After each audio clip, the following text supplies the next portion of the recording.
여러분 안녕하세요. 만나 뵙게 돼서 반갑습니다. 저는 오늘 사회를 맡은 융합경영대학장 임태순 교수입니다. 저기 부산 바다가 멀리 보이고 갈매기가 넘실대는 이 부산 캠퍼스에서 우리 융합경영대학생 여러분과 그 다음에 부산 지역 학생 여러분 그리고 서울사이버대학교 여러분을 만나 뵙게 돼서 무한한 영광으로 생각합니다. 그리고 먼저 찾아가는 비즈니스 토크쇼를 하게 돼서 굉장히 환영을 하고 또 여기 참석해 주신 모든 분을 저희가 환영합니다. 이 찾아가는 비즈니스 토크쇼는 우리가 지금 4회에 걸쳐서 재학생들을 어떻게 만날 것인가 하는 방안으로 융합경영대학 모든 교수님들의 열정이 뭉쳐져서 시작된 그런 행사입니다. 올해 4년에 걸쳐서 지역이 시작되고 맨 처음에 부산 지역에서 시작이 됐고 그 다음에 광주 지역, 그 다음에 제주 지역 그리고 다시 부산 지역을 찾게 되었습니다. 앞서가는 서울사이버대학교가 약 4만 5천 명의 졸업생이 있는 가운데서 프라이드 넘버 원이라는 서울사이버대학교의 중심축에는 우리 융합경영대학이 있지 않나 하는 생각을 저희는 자부심을 갖고 말씀드릴 수 있습니다. 그럼 지금부터 비즈니스 톡을 시작하겠는데 먼저 오늘 참여해 주신 교수님들을 제가 소개해 올리겠습니다. 먼저 경영학과 학과장이신 전광호 교수님 참석해 주셨습니다. 네, 안녕하십니까. 그 다음에 세무회계학과의 전호진 교수님께서 참석해 주셨습니다. 반갑습니다. 글로벌 무역물류학과의 이완영 교수님께서 참석해 주셨습니다. 그리고 제 옆으로 글로벌 무역물류학과의 그 김영민 교수님께서 참석해 주셨습니다. 그 다음에 금융보험학과의 서영수 교수님께서 참석해 주셨습니다. 네, 반갑습니다. 그러면은 지금부터 직접적인 토크쇼에 들어가겠는데 오늘 키노트 스피커는 글로벌 무역물류학과의 이완영 교수님께서 맡게 되시겠습니다. 이완영 교수님께서는 이 미래 경영에 대한 그런 주제로 많은 논문을 발표하셨고 그리고 또 많은 서적을 발표하셨기 때문에 여러분께서 그냥 고귀한 의견을 드리라고 생각해 마지 않습니다. 그럼 제가 마이크를 넘기겠습니다. 네, 안녕하십니까. 미래 경영을 말하다의 발제를 하게 된 이완영 교수입니다. 미래 경영을 말하다라는 주제가 참 어떻게 보면 포괄적이기도 하고 또 다른 말로 표현하면 감이 안 잡히는 뜬구름 같은 얘기일지도 아닐까라는 그런 생각이 들 텐데요. 우리 융합경영대학 교수님들이 미래 경영을 말하다라고 주제를 정한 이유 중에 하나는 지금 사회가 너무 빠르게 변하고 있어서 또 새롭게 조성된 여러 가지 환경적 요인들이 우리가 내일을 정확히 알 수는 없지만 적어도 방향이 어디로 가야 되는지는 우리 교수님들이 다 공감을 하고 있기 때문에 그런 내용들을 여러분들과 함께 이렇게 나누는 시간이 됐으면 좋겠다. 그래서 마련한 그런 주제입니다. 여러분 지금 우리 사회에 당면한 가장 크리티컬한 문제 중에 하나가 환경 문제입니다. 그리고 또 한 가지 여러분 한두 번은 다 들어보셨을 ESG 경영. 요즘 뭐 ESG 얘기 안 하면 뭐 어디 가서 명함을 못 내밀 정도로 ESG 경영은 전 세계적인 화두이고 또 디지털 기술과 아울러서 얼마 전까지 디지털 트랜스포메이션이라는 단어가 주제를 이루었었는데 최근에는 이제 또 메타버스라는 개념이 새롭게 사회와 또 비즈니스에 적용되는 그런 시대로 접어들었고 구체적으로는 이제 인공지능 또는 뭐 빅데이터 이런 걸 기반으로 한 사회 전반적인 변화와 비즈니스의 변화 이런 모든 요인들이 복합되고 있는데 우리가 이 시점에서 한번 생각해 봐야 될 키워드가 하나 있다면 이게 어디로 가고 있나? 이게 어디로 가는 게 맞을까? 뭐 이런 생각을 하지 않을 수가 없습니다. 왜냐하면 지금 정신없이 모르겠어요. 제가 느끼는 감정이 그래요. 정신없이 이쪽으로 빨려 들어가고 있다는 생각이 들기 때문에 그렇습니다. 그래서 지금 시점쯤에 우리가 뭔가 우리가 어디로 가고 있나라는 거에 대해서 중심을 잡지 않으면 어쩌면 지능화되는 기계 앞에 인간은 존재의 의미를 잃어버릴 위험성이 있고 또 환경 위기 시대의 환경 문제와 아울러서 우리의 생존 문제까지 위협하는 시기이기 때문에 이 시점에 한번 우리가 생각해봐야 되는 게 아닌가 그런 차원에서 우리는 어디로 가고 있나라는 그런 이야기를 좀 하고 싶습니다. 한마디로 이 시대의 화두를 저는 이렇게 생각합니다. 인간과 기계와 환경이 함께 사는 시대다. 뭐 언제는 함께 안 살았나요? 그런데 개념이 달라졌죠. 기계와 인간 사이에는 기계가 지능화되고 스스로 학습함에 따라서 인간의 아이덴티티에 대한 존재 위험 문제가 대두했고, 우리가 가장 비근한 이야기로 우리의 일자리가 없어진다는 화두가 4차 산업혁명이 나오고 난 이후에 아주 중심 주제가 된 이슈이기도 합니다.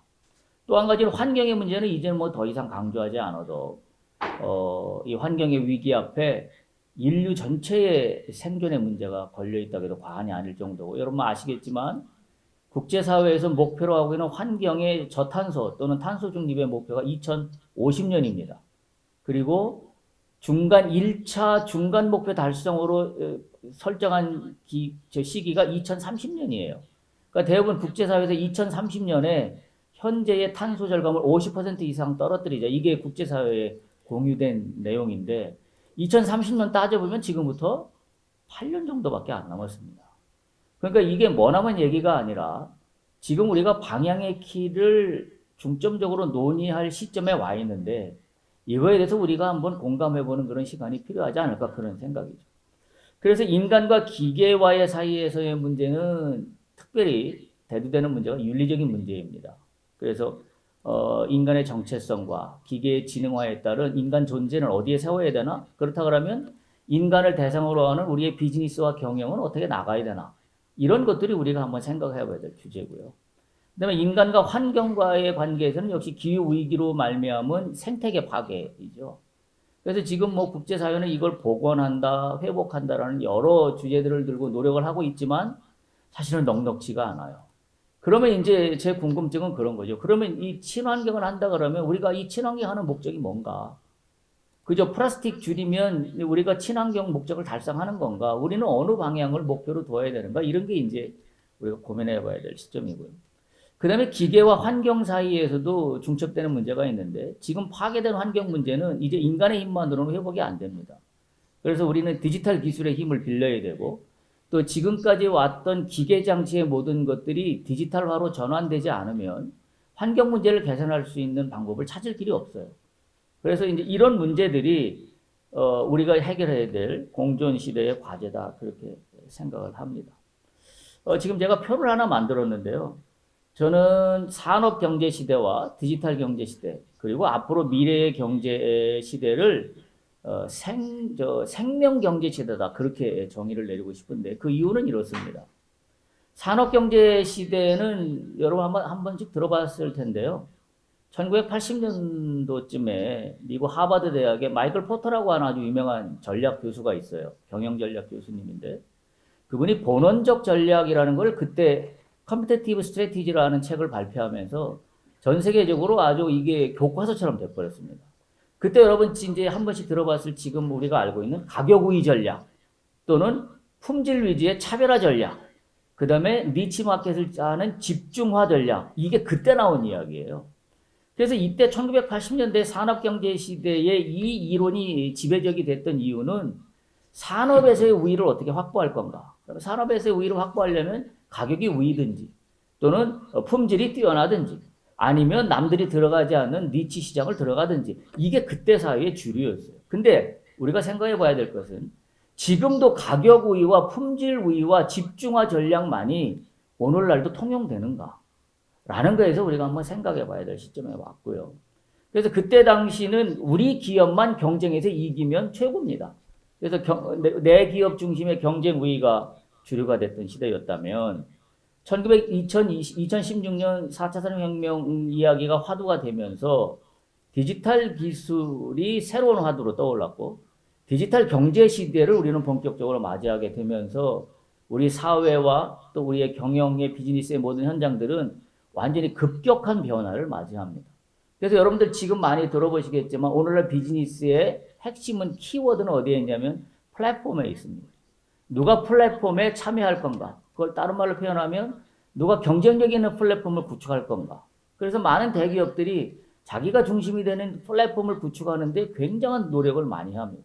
결국은 네트워크화가 되었고 디지털화가 되었지만 우리의 중심 논리는 나를 중심으로 해서 조금 더 영역이 커졌을 뿐이지 산업 경제 시대에 갖고 있던 경쟁 우위라는 틀에서 크게 못 벗어나고 있다. 그렇게 되는 것이 과연 미래로 가는 시점에서 우리가 이 논리를 그대로 가져가는 게 맞는 것일까라는 거에 대해서 의문을 갖지 않을 수가 없습니다. 그런데 생명경제 시대라고 하는 것은 바로 그런 문제에서 아까 말씀드린 인간과 기계와의 문제, 인간과 환경과의 문제에서 충돌하고 있는 이슈는 우리가 왜 하는가?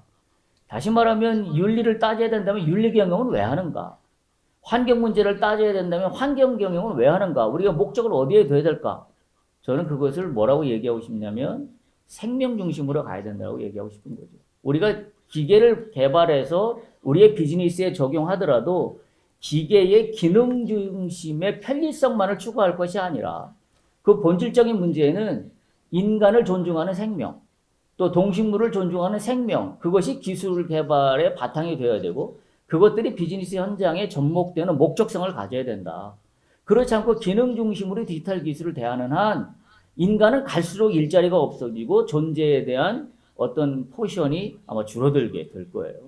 결국은 우리가 영화에서도 보지만 디지털 기술들로 말미암아서 인간은 설 자리가 없어지는 날이 올지도 모릅니다. 그래서 그런 면에서 지금 이 생명의 문제라는 것을 목표점으로 둬서 우리가 디지털 기술을 개발해서 그것을 경영에 접목하더라도 이게 생명을 살리는가, 생명에게 이로운가 라는 거에 대한 목적 지향적을 가지고 우리가 비즈니스를 접근해야 될 때가 되지 않았는가, 그런 이유고요. 또 한 가지 환경 문제도 마찬가지로 우리가 친환경을 왜 하는가? 결국은 생존하기 위해서 하는 건데 인류가 생존하고 동식물이 생존하고 자연 생태계가 살아 움직이게 한다라고 한다면 우리가 경영의 현장에서 단지 플라스틱 하나를 없앴다라는 거에서 경영 만족을 이룰 게 아니라 우리의 경영의 목표가 생명이어야 된다. 그래야 환경을 살리는 목적이 분명해진다. 이와 같은 차원에서 생명경제라는 걸 얘기하고 싶어요. 그래서 산업경제 시대에는 기업 중심의 경쟁우위 전략이 중심이었다면 디지털 경제 시대에는 기업 플랫폼 네트워크가 중심이 되는 전략을 짜는 게 유리했었다면 생명경제 시대로 앞으로 가는 시대에서의 우리의 기업의 전략은 나 기업 혼자만의 문제가 아니라 나뿐만이 아니라 공동체와 지구 전체를 통합하여 살리는 생명 중심의 전략으로 우리가 회귀하지 않는다면 우리의 앞으로의 일자리는 또 우리의 앞으로의 생존의 땅은 굉장히 좁아질 수밖에 없다. 이런 위기 의식을 갖고 있습니다. 그래서 제가 제안드리는 경영의 화두는 휴머니티 매니지먼트입니다. 이거는 인간 존중만도 아니고요. 여기에는 인간 존중뿐만이 아니라 자연 존중, 동식물 존중, 모든 생명체에 대한 존중의 개념이 담겨 있는 게 휴머니티 매니지먼트다라는 그런 화두를 던지면서 이와 같은 모델을 마지막으로 제시하고자 합니다. 우리가 인간과 기계와 자연이 공존하는 시대에 목표점은 가운데는 라이프, 생명이 중심이 돼야 되고 생명이라는 관점에서 ESG를 풀어야 되고요. 단지 ESG에서 인바이러먼트, 소셜, 가버넌스를 어떻게 할 건가, 지표를 맞출 건가, 거기에 충족화해서 뭐 투자자로부터 투자를 많이 유치할 건가 이런 차원으로 머물 게 아니라 우리는 ESG를 왜 하는가? 생명에 두자 그런 이야기죠. 우리는 왜 생태계 경영을 해야 되는가? 생명에 두자 하는 얘기죠. 우리는 왜 인권을 존중해야 되는가? 생명 중심일 때만 인권 존중이 이루어지지 표면적으로 인권을 존중합시다 해갖고는 인권 존중 경영이 이루어지지 않습니다. 또 resilience, 회복이라는 것도 생명 존중으로 갈 때 회복 탄력성이 비로소 만들어지는 그런 개념이고요. 디지털 트랜스포메이션도 마찬가지고 특히 개인정보 보호라는 문제도 그냥 우리가 법적으로 제도적으로 만들어져서 지켜야 되는 문제를 뛰어넘어서 우리가 왜 개인정보를 보호해야 되나 디지털 시대에 결국 인간을 존중하기 때문에 생명을 존중하기 때문에 그 목표점을 가지면 우리가 여러 가지 법제적인 문제로만 풀 수 있는 문제가 아니라 우리의 비즈니스의 현장에서 이런 문제들을 녹여낼 수 있지 않겠는가. 그래서 제가 미래 경영에 우리가 나가야 될 방향으로 생명경제 시대라는 개념을 도입해야 되고 거기에 맞춰서 휴머니티 경영의 핵심 가치는 생명이어야 된다. 그런 제안을 드리면서 발제를 마치도록 하겠습니다. 이상으로 마치겠습니다. 감사합니다.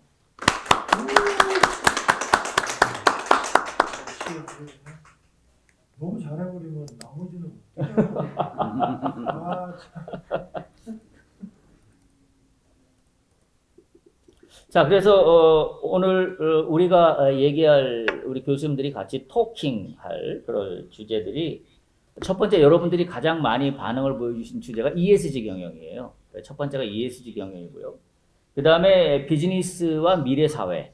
그러니까 비즈니스와 관련돼서 미래 사회의 모습이 어떻게 될 건가. 아마 거기에 여러분 스스로의 포지셔닝도 아마 좀 생각을 하게 될 거고요. 그 다음에 세 번째 주제로 세웠던 게 노후의 경제적인 자유입니다. 그래서 요즘 젊은이들은 경제적인 자유에 굉장히 관심이 많죠. 그래서 이 노후의 경제적인 자유라는 측면도 우리가 함께 좀 이야기를 나눌 거고요. 그 다음에 인플레이션 극복 방법. 지금 뭐 우리가 코로나를 겪으면서 세계 모든 나라가 지금 양적 완화를 했죠. 돈을 많이 풀었습니다. 결국 그 대가를 지금 우리가 치르고 있는데 전 세계가. 그래서 요즘 기준금리가 많이 올라가고 대출금리 올라가고 뭐 아우성입니다. 인플레이션가 올라간 이 시대에 우리는 어떻게 소위 살아가야 할까? 너무 거창할진 모르겠지만 그런 좀 이야기들도 좀 함께 풀어보기를 원하고요. 그 다음에 또 한 가지 마지막 주제로 모빌리티, 이동성이라고 우리가 영어적으로 해석이 되지만 오늘 사회는 단순히 그냥 어떤 기술이 어떻게 됐다라는 게 아니라 모빌리티라는 문제는 라이프 스타일하고 연관되어 있는 문제입니다. 그래서 이 모빌리티에 관련된 이런 내용들에도 크게는 한 5가지 주제를 가지고 갈 거고요. 혹시 좀 온라인으로 참여하고 계신 분들 중에 같이 한번 얘기를 나눠봤으면 좋겠습니다라는 주제가 있다면 이따 이 내용이 다 진행된 다음에 발제를 해주시면 주시는 주제를 갖고 함께 얘기를 나누는 그런 시간도 함께 가질 그런 계획입니다. 자, 그래서 일단 ESG 경영부터 우리 교수님들의 토론과 자유로운 내용들을 좀 함께 들으시며 여러분들이 좀 공감도 해주시고 또 뭐 필요하다면 질문도 해주시고 여러 가지 채널을 통해서 적극적으로 참여해 주시기를 부탁을 드리겠습니다. 자, 그럼 ESG 경영부터 함께 얘기를 좀 나눠보시는데 어느 교수님 얘기를 먼저 좀 해주실까요? 임태승 교수님. 네. 글쎄 저는 사실 제 전공이 재무 쪽이라 뒷부분에 좀 초점을 맞췄는데 질문을 주셨네요. 저는 우선 개념적으로 다 알고 계시라고 생각하는데 ESG의 개념은 그 environment, 그 환경, 그다음에 social, 그냥 우리가 얘기하는 윤리적인 문제죠. 그러니까 기업의 가치를 극대화하는 것이 중요한가, 아니면 사회적 가치를 극대화하는 게 중심한가 초점이죠. 그래서 우리가 여태까지 이완희 교수님 아까 발제하셨듯이 80년대 경제에서는 어떻게 보면 기업의 프로핏 맥시마이제이션을 할 것인가에 초점이 됐었어요. 근데 최근에 와서는 그게 소비자들이 그렇게 정의로운 사회적, 윤리적 사회 소비를 하는 쪽에 많이 초점이 맞춰져 있죠. 그래서 만약에 쉬운 예로 다 알고 계시겠지만 커피 생산이다. 그럼 이거를 싼 노동력을 착취해서 커피를 하느냐, 아니면 정당한 대가를 지불하고 하느냐, 이런 소비자 운동이 눈에 띄면서부터 프로핏 맥시마이제이션의 한계에 도달하죠. 그래서 사회와 우리가 공생과 공감의 철학을 같이 할 수 있는, 그러니까 소비자와 내가 같이 했을 때 이 기업의 가치가 커지지, 나만 최대한 맥스한다. 그거는 결국 한계에 부딪힐 수 없는 그런 게 이제 소셜이고요. 거버넌스는 이제 지배구조 얘기를 하는데 얼마 전에 보니까는 뭐 우리나라 대기업을 해서 이틀 전 신문에 나온 걸로 알고 있는데 이제 삼성 같은 경우가 지배구조에서 가장 하고 그다음에 SK가 제일 좋은 걸로 나왔고 그다음에 삼성 같은 경우는 환경 문제에서 했다는 그런 보도가 있었는데 요런 3가지 토픽인데 하여튼 결국은 이 끝은 처음 발제를 해주셨던, 그러니까 이거는 이완영 교수님이 먼저 발제했다고 생각하시면 돼요. 이 휴머니티 경영은 아직 포퓰러 되어 있는 게 아니고 교수님이 아까도 저도 얘기했지만 저서도 많이 하시고 논문도 하셔서 처음으로 어떻게 한국에서는 굉장히 앞서서 나가시는, 그래서 저희가 좀 쉬운 말로 이제 하버드 대학으로 가실 분이 아닌가 농담도 하고 그랬는데 그런 측면이기 때문에 우리가 경영학 교과서에서 제가 수업도 했지만 기업 윤리와 관계되고 윤리 경영 이런 것이 ESG의 한 축에 해당한다. 그러니까 ESG는 윤리 경영보다는 굉장히 큰 포괄적인 개념의 의미라고 그 정도만 하고 다른 교수님이 더 받아서 디테일하게 하시는 게 더 좋을 것 같습니다.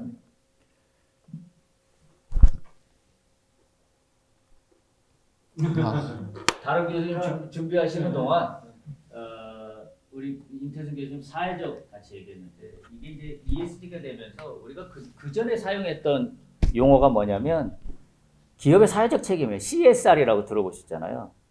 CSR의 개념은 뭐냐면 기업이 이윤을 창출하고 이윤이 창출한 것 중에 일부를 떼어서 사회적인 공헌하는 게 그동안의 기업의 사회적 책임의 부분이었어요. 근데 ESG 시대가 오면서 기업이 이윤을 창출하는 과정에 기업의 이윤 창출 활동을 하고 따로 떼어서 사회적 공헌이 아니라 기업의 이윤을 창출하는 개념의 속에 공동으로 들어가 있어요. 그러니까 사회적인 개념과 기업의 이윤 추구하는 개념이 합해져서 이윤 추구를 하는 개념이죠. 그래서 우리가 어떻게 쉽게 이해하면 되냐면요. 과거에는 경제적인 책임과 사회적인 책임이 있다고 그러면 기업이 항상 경제적인 책임이 비중이 높았습니다.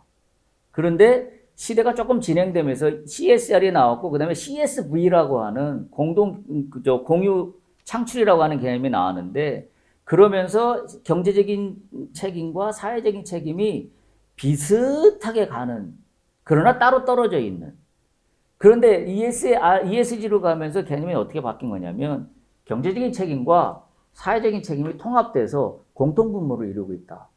그것이 같은 가치 위에 서 있다. 그런 개념으로 가 있어요. 그래서 우리가 기존의 CSR에서 얘기했던 것처럼 기업이 이윤을 창출하고 나서 거기서 일부를 선한 일을 한다, 좋은 일을 한다 이런 차원을 가지고는 지금 시대에 이제 맞지 않는 거죠. 아예 기업이 이윤을 창출하는 과정에 선한 행위가 포함되어서 이윤이 창출돼야 되는.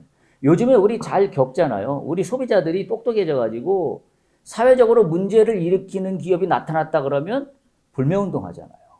이게 사회가 이 바뀐 것을 지금 이제 이 과도기를 가고 있는 건데 그런 면에서 기업이 사회적인 책임이나 환경적인 책임을 다한다는 것이 부수적인 문제가 아니라 본질적인 문제로 합해졌다. 그런 차원에서 ESG를 이해하시는 게 좀 좋을 것 같다는 생각이 듭니다. 예, 추가적으로 좀 말씀드리겠습니다. 저는 이제 이 어떤 상품이 생산이 돼서 해외로 수출이 되는 그런 과정 가운데에서 이 ESG가 얼마나 중요한지 이 부분을 좀 말씀드리고 싶은데요. 예를 들면 우리나라에서 어떤 자동차를 한 대를 생산해서 EU 지역으로 수출했다. 그런데 이 자동차가 EU 지역에서 이산화탄소를 배출을 많이 하게 된다라고 하게 되면 그 자동차 수입에 대해서 수입자에 대해서 관세를 부과하겠다라고 하는 것입니다.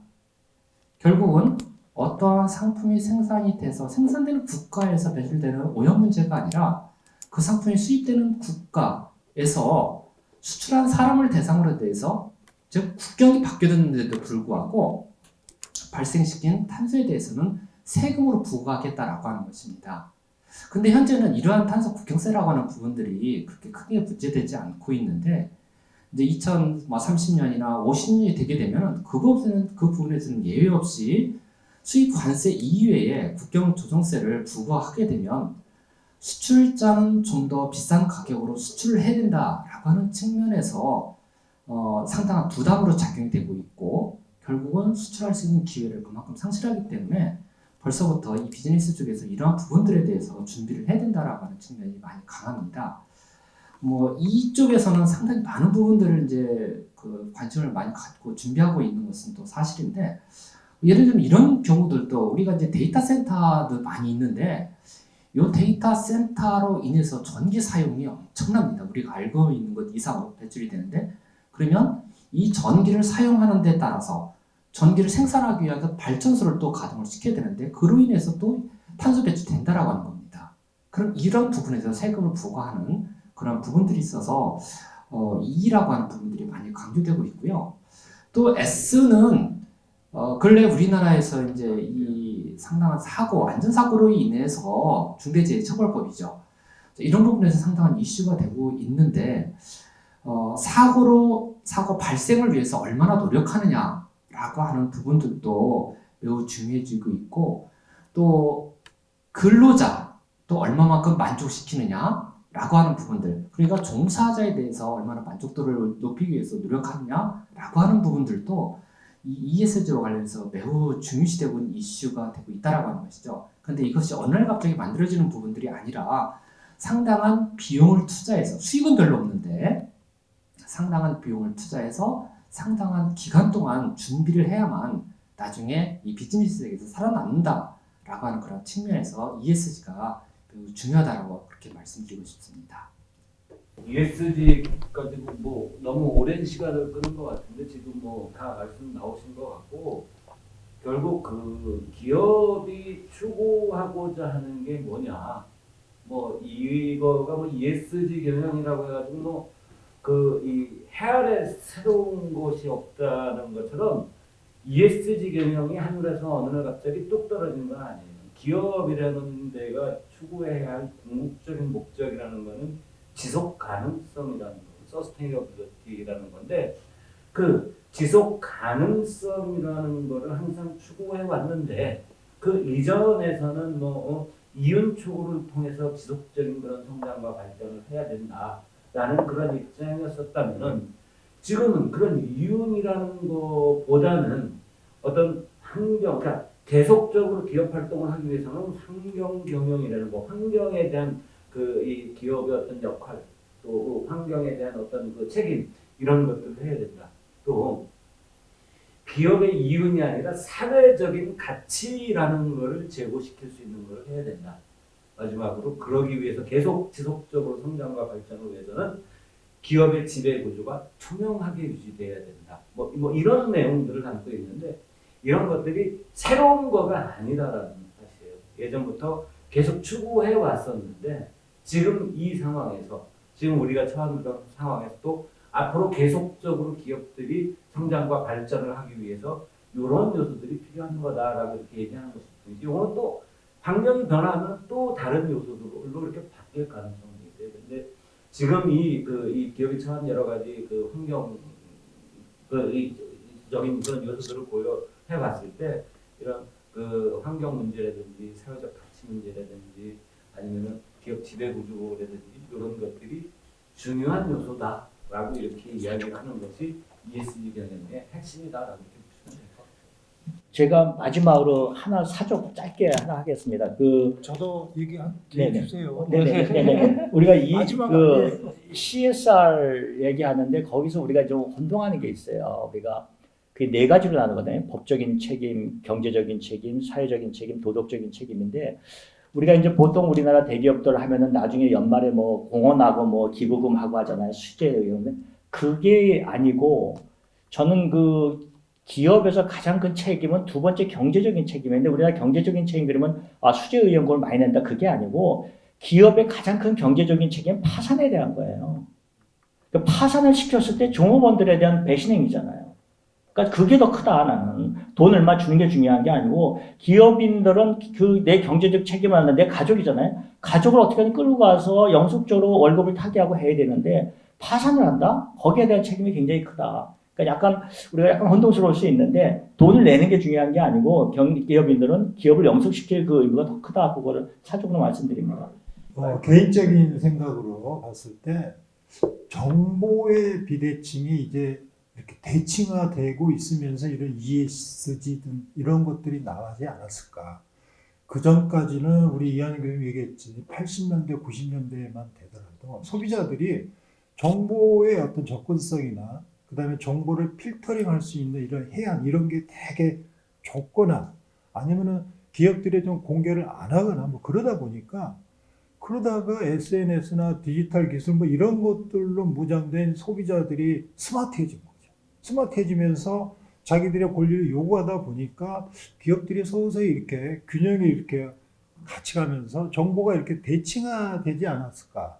그러면서 이런 게 나오지 않았을까. 이게 개인적인 생각인데 구체적으로는 이제 막 의무적으로 뭘 해야 된다, 사회적으로 해야 된다 하는데 저는 일단 거기서부터가 서서히 이렇게 균형추가 가면서 소비자들의 그 어떤 권익이 자연스럽게 표출되지 않았나 그렇게 느낌이 있습니다.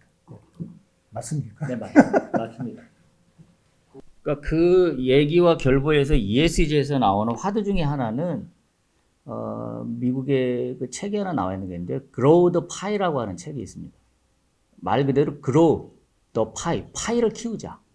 그러니까 ESG를 한다는 건 뭐냐면 기업의 이윤 활동, 가치 창출 활동이 있는데 n분의 1, n분의 1, n분의 1을 모여서 하는 게 아니라 사회적 책임 또는 환경적 책임 그걸 포함해서 파이를 키우자라는 개념이에요.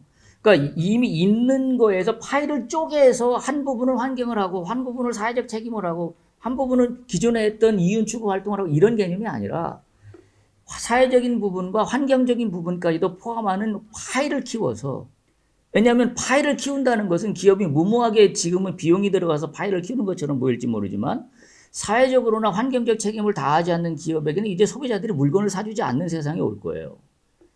당장에 우리 최근에 나왔던 보도자료 몇몇 사건들 제가 여기서 언급은 안 하겠습니다만은 뭐 노동자가 죽고 뭐하는 사건들 보도되면서 소비자들이 불매운동을 일으키는 걸 보면 이미 규격화되는 데서 쪼개서 부분을 할당해서 기업의 활동이 아니라 S 부분과 E 부분과 G 부분은 기업의 파이를 키우는 개념에서 접근하지 않으면 ESG 경영은 달성하기 어렵다.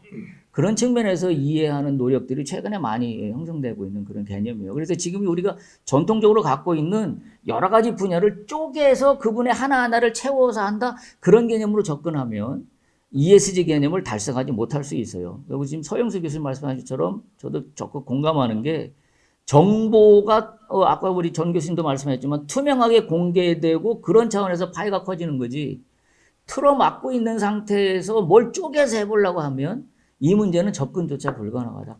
그런 관점으로 저는 이해를 하고 있습니다. 또 다른 ESG에 대해서 얘기해 주실 분 없으시면 다음 주로 넘어갈까요? 예, 그러면 두 번째 주제로 혹시 플로우에서 온라인 참여자 중에서 질문 있으시면 잘 모아두셨다가 마지막 시간에 질문 기회를 드릴 테니까 그때 참여해 주시면 감사하겠습니다. 자, 두 번째 주제는 비즈니스와 미래 사회 또는 미래 사회의 모습입니다. 그래서 이런 트렌드로 봤을 때 미래 사회가 어떻게 갈 것이고 그렇다면 뭐 개인적인 사람뿐만이 아니라 비즈니스 측면에서는 어떤 쪽에 좀 관심을 가져야 될까 뭐 이런 얘기들 함께 좀 나눠보도록 하겠는데요. 전원 교수님 할까요? 마이크 없어도 돼요. 미래 사회에 대해서 우리가 반드시 알아야 되는 이유가 뭐냐 하면 기본적으로 우리가 이제 삶이라는 것 자체가 보통 평균 연령이 계속 증가하고 있지 않습니까? 근데 뭐 83세까지 지금 증가하고 있는데 지금 현재 대기업들이 연구하는 게 뭐냐 하면 구글 같은 경우도 몇 세까지 살게끔 하는 연구를 할까요, 보통? 사람이 최대한 얼마까지 살 수 있을까요? 질문을 드렸으면 답변을 하시면 대부분이 뭐 150세, 200세 이 정도 될 겁니다. 그런데 구글에서 연구를 하는 것은 뭐냐면 500세 프로젝트를 하고 있어요. 500세. 말이 안 되죠. 그죠? 근데 구글에서 뭘 연구를 하냐면 그 두더지 쥐라는 게 있어요. 두더지 쥐. 털이 하나도 없는 쥐인데 이 쥐가 통증도 전혀 모르고 그 다음에 유전학적으로 보통의 쥐보다 5배, 6배 산다고 합니다. 삶이. 그럼 이 유전자를 우리가 사람에 적용하다 보면 사람이 맥시멈으로 살 수 있는 기간이 500세가 된다는 겁니다. 그러면 우리가 500세까지는 사실 못 살겠죠. 근데 지금 현재 우리가 더 살 수 있는 시간이 더 늘어남에 따라서 우리는 뭘 준비해야 됩니까? 과거에는 그렇게 오래 준비 안 해도 됐는데 우리가 앞으로 50년, 100년을 더 살 수 있다는 얘기죠. 그러면 미래 사회를 모르고 나서는 어떻게 대응을 할 수 없을 겁니다. 그럼 미래 사회가 어떤 모습일까요? 우리 영화에서 보면은 벌써 한 20년 전 영화들 보면은 뭐 하늘에서 비행기가 아니라 차들이 떠다니고 뭐 그런 것들 보셨죠. 그 다음에 우리 옛날에 은하철도 999 기억나시죠? 인조인간, 기계인간 그런 거 그런 게 뭐 사람들한테 많이 퍼지지 않을까 이렇게 생각이 들었어요. 근데 우리 실제 아직까지도 우리가 드론을 빼고는 뭐 자동차들이 옆에 날아다닌다거나 뭐 그러진 않잖아요. 근데 이것들이 미래라는 것 자체는 언제 올지는 모른다. 이제 반드시 온다. 이걸 준비해야 된다는 거죠. 그러면 우리가 미래사회에서 우리가 각가지 여러 가지 테마가 있단 말이죠. 그러면 미래사회 너무 어려워요. 뭐 인공지능, 빅데이터, IoT, 뭐 여러 가지 메타버스 어렵죠. 근데 우리가 몰라도 되는 게 아니래요. 이런 걸 알아야지 우리가 거기를 대처할 수 있다는 거죠. 간단하게라도. 2017년도에 알파고가 바둑에서 이세돌 구단을 이겼죠. 별일이 아닌 것 같은데 우리가 많은 게임 중에서 바둑이라는 게임이 경우의 수가 엄청나게 많습니다. 그거는 사람이 창의적으로 대처할 수 있는 최고였어요. 당연히 사람이 이길 거라고 생각했습니다. 처음에. 어떻습니까? 한 번만 졌죠. 한 번만 졌는데 그 한 번도 뭐냐면 이세돌 구단이 자기가 정석적인 게 아니라 말도 안 되는 한 수를 딱 두니까 기회가 오류를 일으켰단 말이죠. 그 이유는 한 번도 AI라든가 알파고가 진 적이 없습니다. 그러면 앞으로 이런 AI라는 것들이 기술이 계속 발전함에 따라서 사람의 지능을 넘어갈 거라는 거죠. 그럼 이제 큰일 났습니다. 어떡하죠? 사람보다 훨씬 똑똑한데 기계가? 예? 자, 판사 같은 경우 판례를 많이 보죠. 판례를 보면 판례를 몇 건이나 볼까요? 근데 AI는 1시간이면 전 세계 판례를 다 숙지할 수 있어요. 누가 더 정확한 판결을 내릴까요? 또한 의료기술은 어떨까요? 우리 코로나가 처음 퍼졌을 때 각각의 정보들이 다 모이는 것, 시간 오래 걸렸죠. 우리나라의 의사들이 그 정보를 다 얻는데 얼마나 오랜 기간을 걸렸습니까? AI는요, 전 세계 데이터를 5분이면 다 모을 수 있어요. 수술도 더 잘합니다. 진단도 더 잘합니다. 그러면 기계가 모든 것, 지능도 똑똑하지, 여러 가지 생각하는 것도 똑똑하지, 여러 가지를 다 하고 있는데 사람은 어떻게 대처할 수 있을까요, 그러면? 방법이 있습니다. 뭐냐? 앨런 머스크가 뭘 하냐면 사람의 뇌를 AI로 만들자라는 거죠. 말이 안 되는 건데 뭐냐면 우리가 이 머리에 뉴럴 링크라고 해서 패치를 붙이는 거예요. 패치를 붙이면 이 패치가 뭘 하냐? 우리 뇌하고 컴퓨터하고를 연결시켜 주는 거죠. 그래서 최소한 AI라는 것보다 지능이 떨어지지 않게 그 정도 수준을 유지해서 같이 살아가자는 거죠. 공존하자는 거죠. 그렇죠? 그렇기 때문에 우리가 AI라는 것이 너무 무섭고 그렇겠지만 우리가 그걸 너무 두려워하지 말고 같이 살고 우리가 활용할 수 있는 방법을 생각할 수 있다는 겁니다. AI. 그 다음에 우리가 가장 중요한 게 뭐냐면 4차 산업에서 제일 중요한 게 뭐냐면요. 초연결. 연결 속도가 빠르다는 거죠. 이게 뭘까요? 우리 옛날 생각해 보세요. 나우누리 기억나세요? 우리 인터넷 한번 하려면 전화선으로 막 5분, 10분씩 막 기다렸죠. 지금 어떻습니까? 핸드폰만 있으면 어디나 연결할 수 있죠. 그래서 우리가 속도, LTE, 5G 여러 가지 있었잖아요. 1G, 2G, 3G, 4G, 5G. 제 핸드폰도 지금 5G인데 자랑하는 겁니다. 근데 1G가 뭐냐면 우리가 음성이었어요, 음성. 2G가 문자. 그 다음에 3G가 뭐예요? 인터넷. 그 다음에 4G가 LTE, 좀 빠른 인터넷. 5G는 뭐냐면요. 5G는 이것들 이제 전반적으로 모든 것들 다 연결시켜서 모든 정보를 다 공유할 수 있다는 겁니다. 그럼 속도를 한번 볼까요? 1G 때는 어땠을까요? 우리 영화 한 편 보는데 영화 한 편 다운받는데 보통 한 3일 정도 걸립니다. 지금 영화 한 편 다운받는데 얼마나 걸리죠? 몇 초 안 걸리죠? 그러면 이 속도가 1G, 2G 이렇게 몇 배로 점점 증가하는데 우리가 2G에서 3G 넘어갈 때 100배가 빨라졌어요.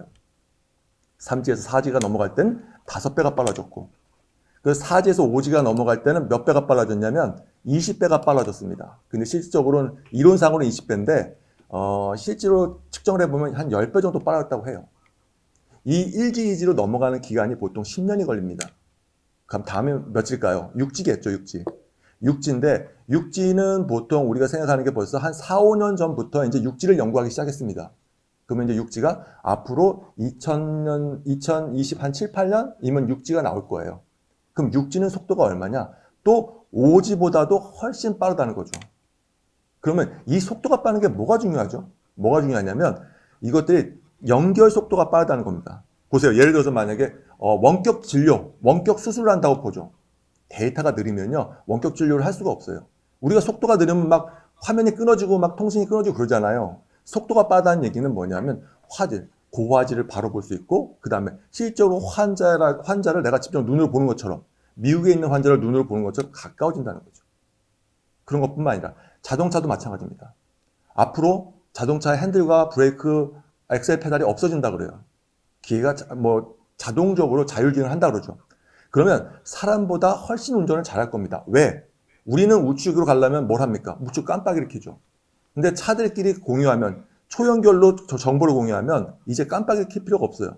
내가 우측으로 가려고 마음만 먹으면 이 차가 저 차들이 다 알고 있습니다. 얘가 일로 오는가를.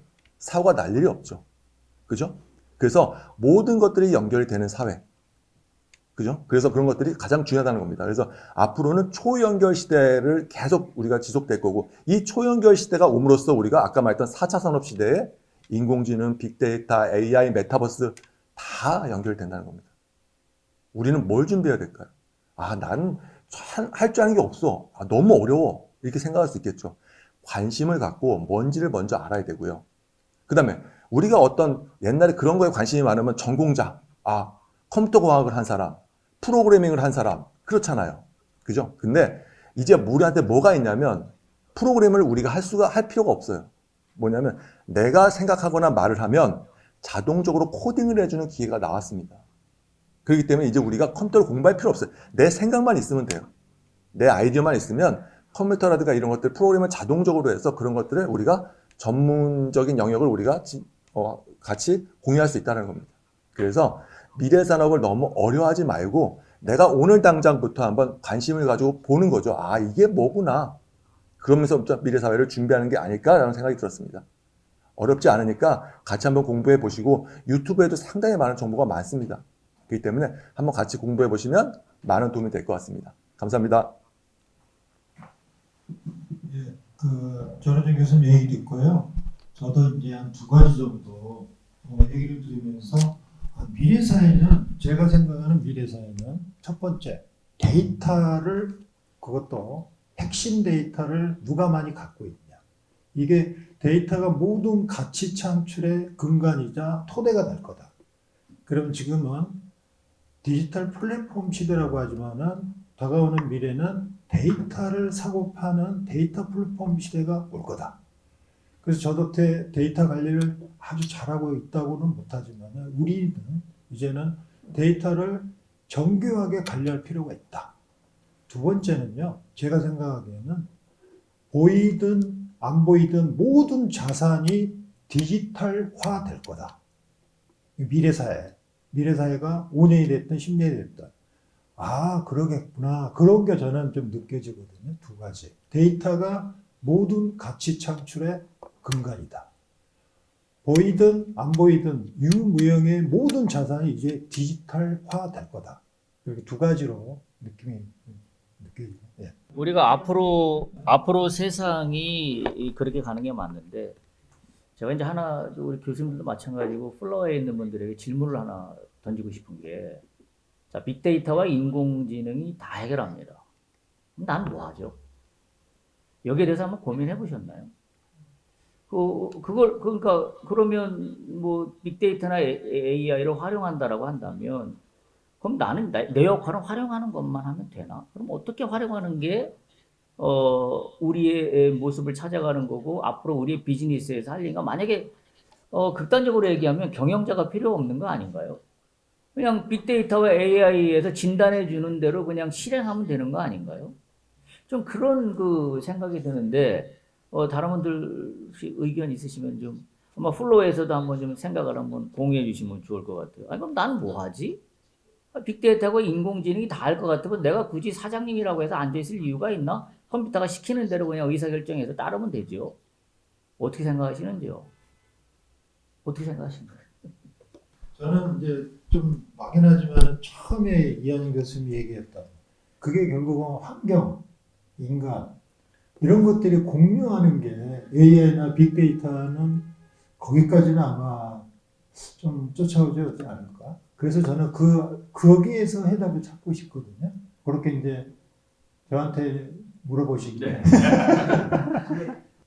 영국에서 산업혁명이 일어났을 때 그 공장 노동자들이 그 러다이트 운동인가요? 막 이 기계를 때려 부수는 이런 이 폭력적인 그런 활동들이 많이 일어났는데 그 이유가 뭐냐면은 이런 기계라는 것이 나의 일자리를 뺏어갈 거다라는 그런 두려움 때문에 그랬던 걸로 알고 있어요. 근데 지금 우리는 또 똑같은 이 AI 시대를 앞으로 살아가야 되는데 그때 느꼈던 그런 불안감을 또 똑같은 그런 형태로 느끼는 것이 아닌가. AI라는 것이 우리가 먹고 사는 이러한 일자리라든지 뭐 이런 것들을 다 뺏어가는 거 아닌가라는 이런 이 막연한 두려움 같은 게 없지 않아 있는 것 같아요. 근데 뭐 분명히 뭐 위기이기는 한데 아마 이 산업혁명이 일어났을 때 이 기계한테 내가 일자리를 뺏긴다라는 그런 두려움하고 지금 이 느끼는 두려움이 비슷한 걸 텐데 저는 또 다른 그런 새로운 일거리들이 나오지 않을까. 그리고 또 일거리가 없다면은 어떤 이 사회적인 시스템 자체가 뭔가 이 과거의 노동을 통해서 먹고 사는 거를 해결하는 거에서 뭐 또 다른 그런 형태의 시스템이 나오지 않을까. 뭐 이런 예측을 할 수 있을 것 같아요. 그러니까 이 소위 지금 뭐 자본주의라는 거에 대해서 많은 그런 이게 올바른 사회 시스템이냐라는 거에 대한 어떤 논의가 많이 일어나고 있죠. 그러니까 이 대표적으로 미국이라는 나라가 과연 세계 최강대국이냐 했을 때 저는 아닌 것 같거든요. 지금은 그 강대국으로서의 지위를 상당히 많이 잃어가고 있는데 그 원인 중에 하나가 저는 가장 큰 원인 중에 하나가 이게 이 부의 양극화가 상당히 심하게 일어나서 그런 이 강대국으로서의 어떤 지위라는 것이 약화되지 않았는가. 그래서 그 대안으로 나타나는 것이 이제 요새 이 북유럽 같은 경우에는 이제 이 복지 시스템이 뭐 잘 돼 있고 뭐 세금은 많이 내지만은 살기 좋은 나라가 되고 이 자본 위기가 있었을 때도 그쪽 북유럽 국가들은 뭐 좀 버텨낼 수 있었고 하는 이런 것들이 뭐 이렇게 지금 이렇게 많이 이렇게 대두되는 것처럼 AI 시대에 우리가 뭐 일자리라든지 이런 것들을 잃을 것 같다라는 그런 두려움보다는 지금 뭐 아까 전호진 교수님 계속 잘 말씀을 해주신 것 같은데 어떤 새로운 기회라는 것을 찾기 위해서는 우리가 이 변화되는 것을 좀 제대로 캐치업해 나가야 되지 않느냐 뭐 이런 측면에서 그 얘기를 좀 진행을 했으면 좋겠어요.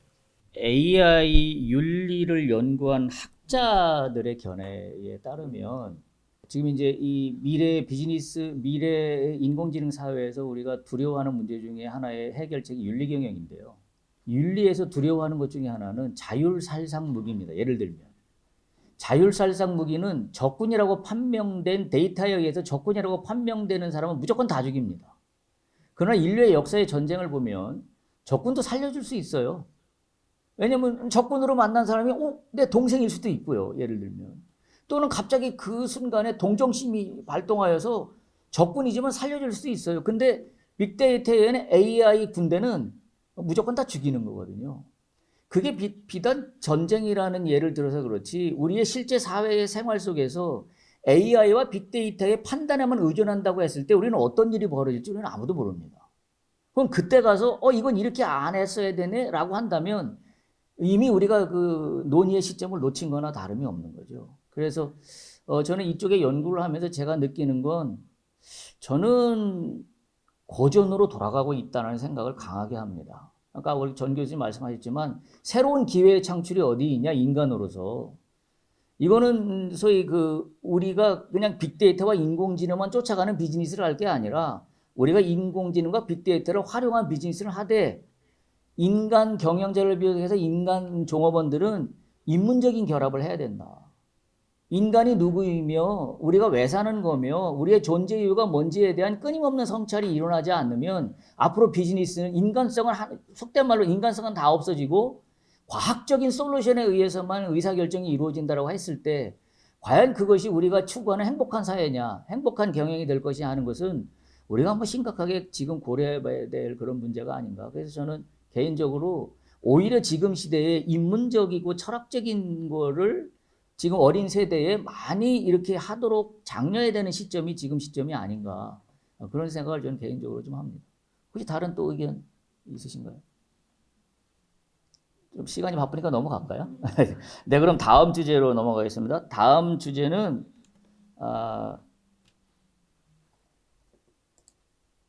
노후의 경제적인 자유입니다. 특히 우리 금융보험학과 교수님들이 하실 얘기가 많을 것 같아서 노후의 경제적인 자유에 대해서 우리 서영수 교수님 먼저 말씀해 주실까요? 네. 야, 그렇습니다. 이게 사실 좀 무겁기도 하고 또 개개인마다 처한 상황이 또 특히 경제적인 상황이 다르기 때문에 좀 어려울 수도 있죠. 그리고 이 경제적인 이 상황이라고 하는 게 사실 좀 그렇게 막 이렇게 오픈해서 막 얘기할 그런 상황도 아니기 때문에 하지만은 우리 전호주 교수님 얘기했듯이 이제는 100세 시대에는 이미 이제 충분히 다 통용된 얘기다 보니까 노후의 경제적 자유는 어느 누구도 외회 없이 준비해야 된다. 근데 경제적 자유라는 게 뭐냐? 제가 생각하는 경제적 자유는 말이죠. 여러분들 혹시 이제 연봉, 1년에 벌어들이는 소득의 주 소득이 뭡니까? 뭐 되게 크게 보면은 근로소득.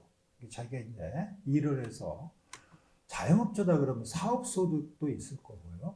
또 뭐 투자해서 특히 주식 같은 경우 투자하면은 배당도 우리가 봤습니다. 배당 소득 그러죠. 또 은행에다가 예적금하면은 이자를 받죠. 이런 게 이제 금융 소득 뭐 이렇습니다. 여튼 각자마다의 어떤 소득이 창출됩니다. 그리고 따라서 비용이 지출이 되죠. 여러분들이 생각하는 비용, 여러분 한 달에 얼마씩 지금 나가나요? 우리 조교님 머릿속으로 한번 생각해보세요. 아주 나 얼마 써 이렇게 자랑스럽게 얘기 못하죠. 왜냐면 좀 그렇죠 우리가. 또 우리 회장님 한 달에 가족 생활비 얼마 정도? 머릿속으로 이제 얘기하지는 말고. 그러면은 경제적인 자유다 이 얘기가 뭐냐면 내가 일을 하지 않고도 그 한 달에 쓰는 생활비를 벌어들일 수 있을 만한 수입이 있다. 그 임계점을 넘어가면은 나는 경제적으로 자유롭다. 이렇게 정의를 내릴 것 같아요. 이거는 이제 제 생각인 거예요. 뭐 쭉 고민하면서 경제적 자유 막연한 것 같지만은 그렇게 의미를 조금 축소해서 여러분들이 생각해 보면은 지금 이제 머리 끄덕끄덕했잖아요. 내가 한 달에 예를 들어서 500만 원 생활비를 쓰는데 최소한 500만 원이 넘게끔 뭔가 소득이 창출되게끔 세팅하자. 일하지 않고도. 남들 일할 때 나는 놀러 다니면서도 돈을 벌 수 있는 이런 구조를 내가 지금부터라도 만들자. 없으면. 근데 앞에 노후가 붙었습니다. 그러니까 젊은 사람들도 당연히 노후를 맞이하기 때문에 젊을수록 이 경제적 자유를 아까 제가 얘기하는 내 한 달 생활비, 1년간 내 지출 이것만 커버할 수 있게끔 내가 고민하고 조금 신경 써서 공부도 하고 그러다 보면은 투자도 해야 되죠. 투자라고 하는 거는 뭘 이렇게 돈을 번다 이런 개념은 조금 더 넓은 의미로 여러분들이 생각하시면 좋을 것 같아요. 투자, 돈을 번다? 그거보다는 뭔가 아무튼 돈을 벌 수 있는 이런 구조적인 이런 것들을 저는 투자라고 생각하고요. 그 다음에 투자 안 하는 것도 투자입니다. 말이 조금 뉘앙스가 다르죠. 투자를 꼭 해야 된다는 건 아니에요. 경제적 자유를 얻기 위해서 내가 뭔가 행위를 하는데 그게 투자가 됐든 아니면 또 다른 뭐가 됐든. 근데 결론은 그러니까 목표 지향점이 어디냐면은 내 한 달 쓰는 비용을 초과할 수 있는 수익 창출. 근데 수익이 없어. 그러면 나는 지출을 줄여야 되겠구나. 여기에다가 포커스를 두고 하는 것도 경제적 자유고 투자란 말이죠. 그렇게 여러분들이 개념을 좀 잡으시면은 훨씬 더 조금 명쾌하게 그리고 좀 이 몸이 가볍습니다. 내가 경제적 자유를 위해서 내가 지금 하고 있어. 이런 거죠. 그러니까 수익을 내가 많이 창출하는 행위도 있지만은 이건 나는 내 타입이 아니야. 나는 전략에서 살아야 되겠다. 이것도 방법이랍니다. 이것도 투자라고 생각하시면은 훨씬 더 문제를 좀 쉽게 해결할 수도 있고 그래 나도 할 수 있어. 경제적 자유 나는 동떨어진 게 아니구나. 뭐 이렇게 여러분들이 조금 더 홀가분한 마음으로 접근할 수 있지 않을까 그렇게 생각이 듭니다. 또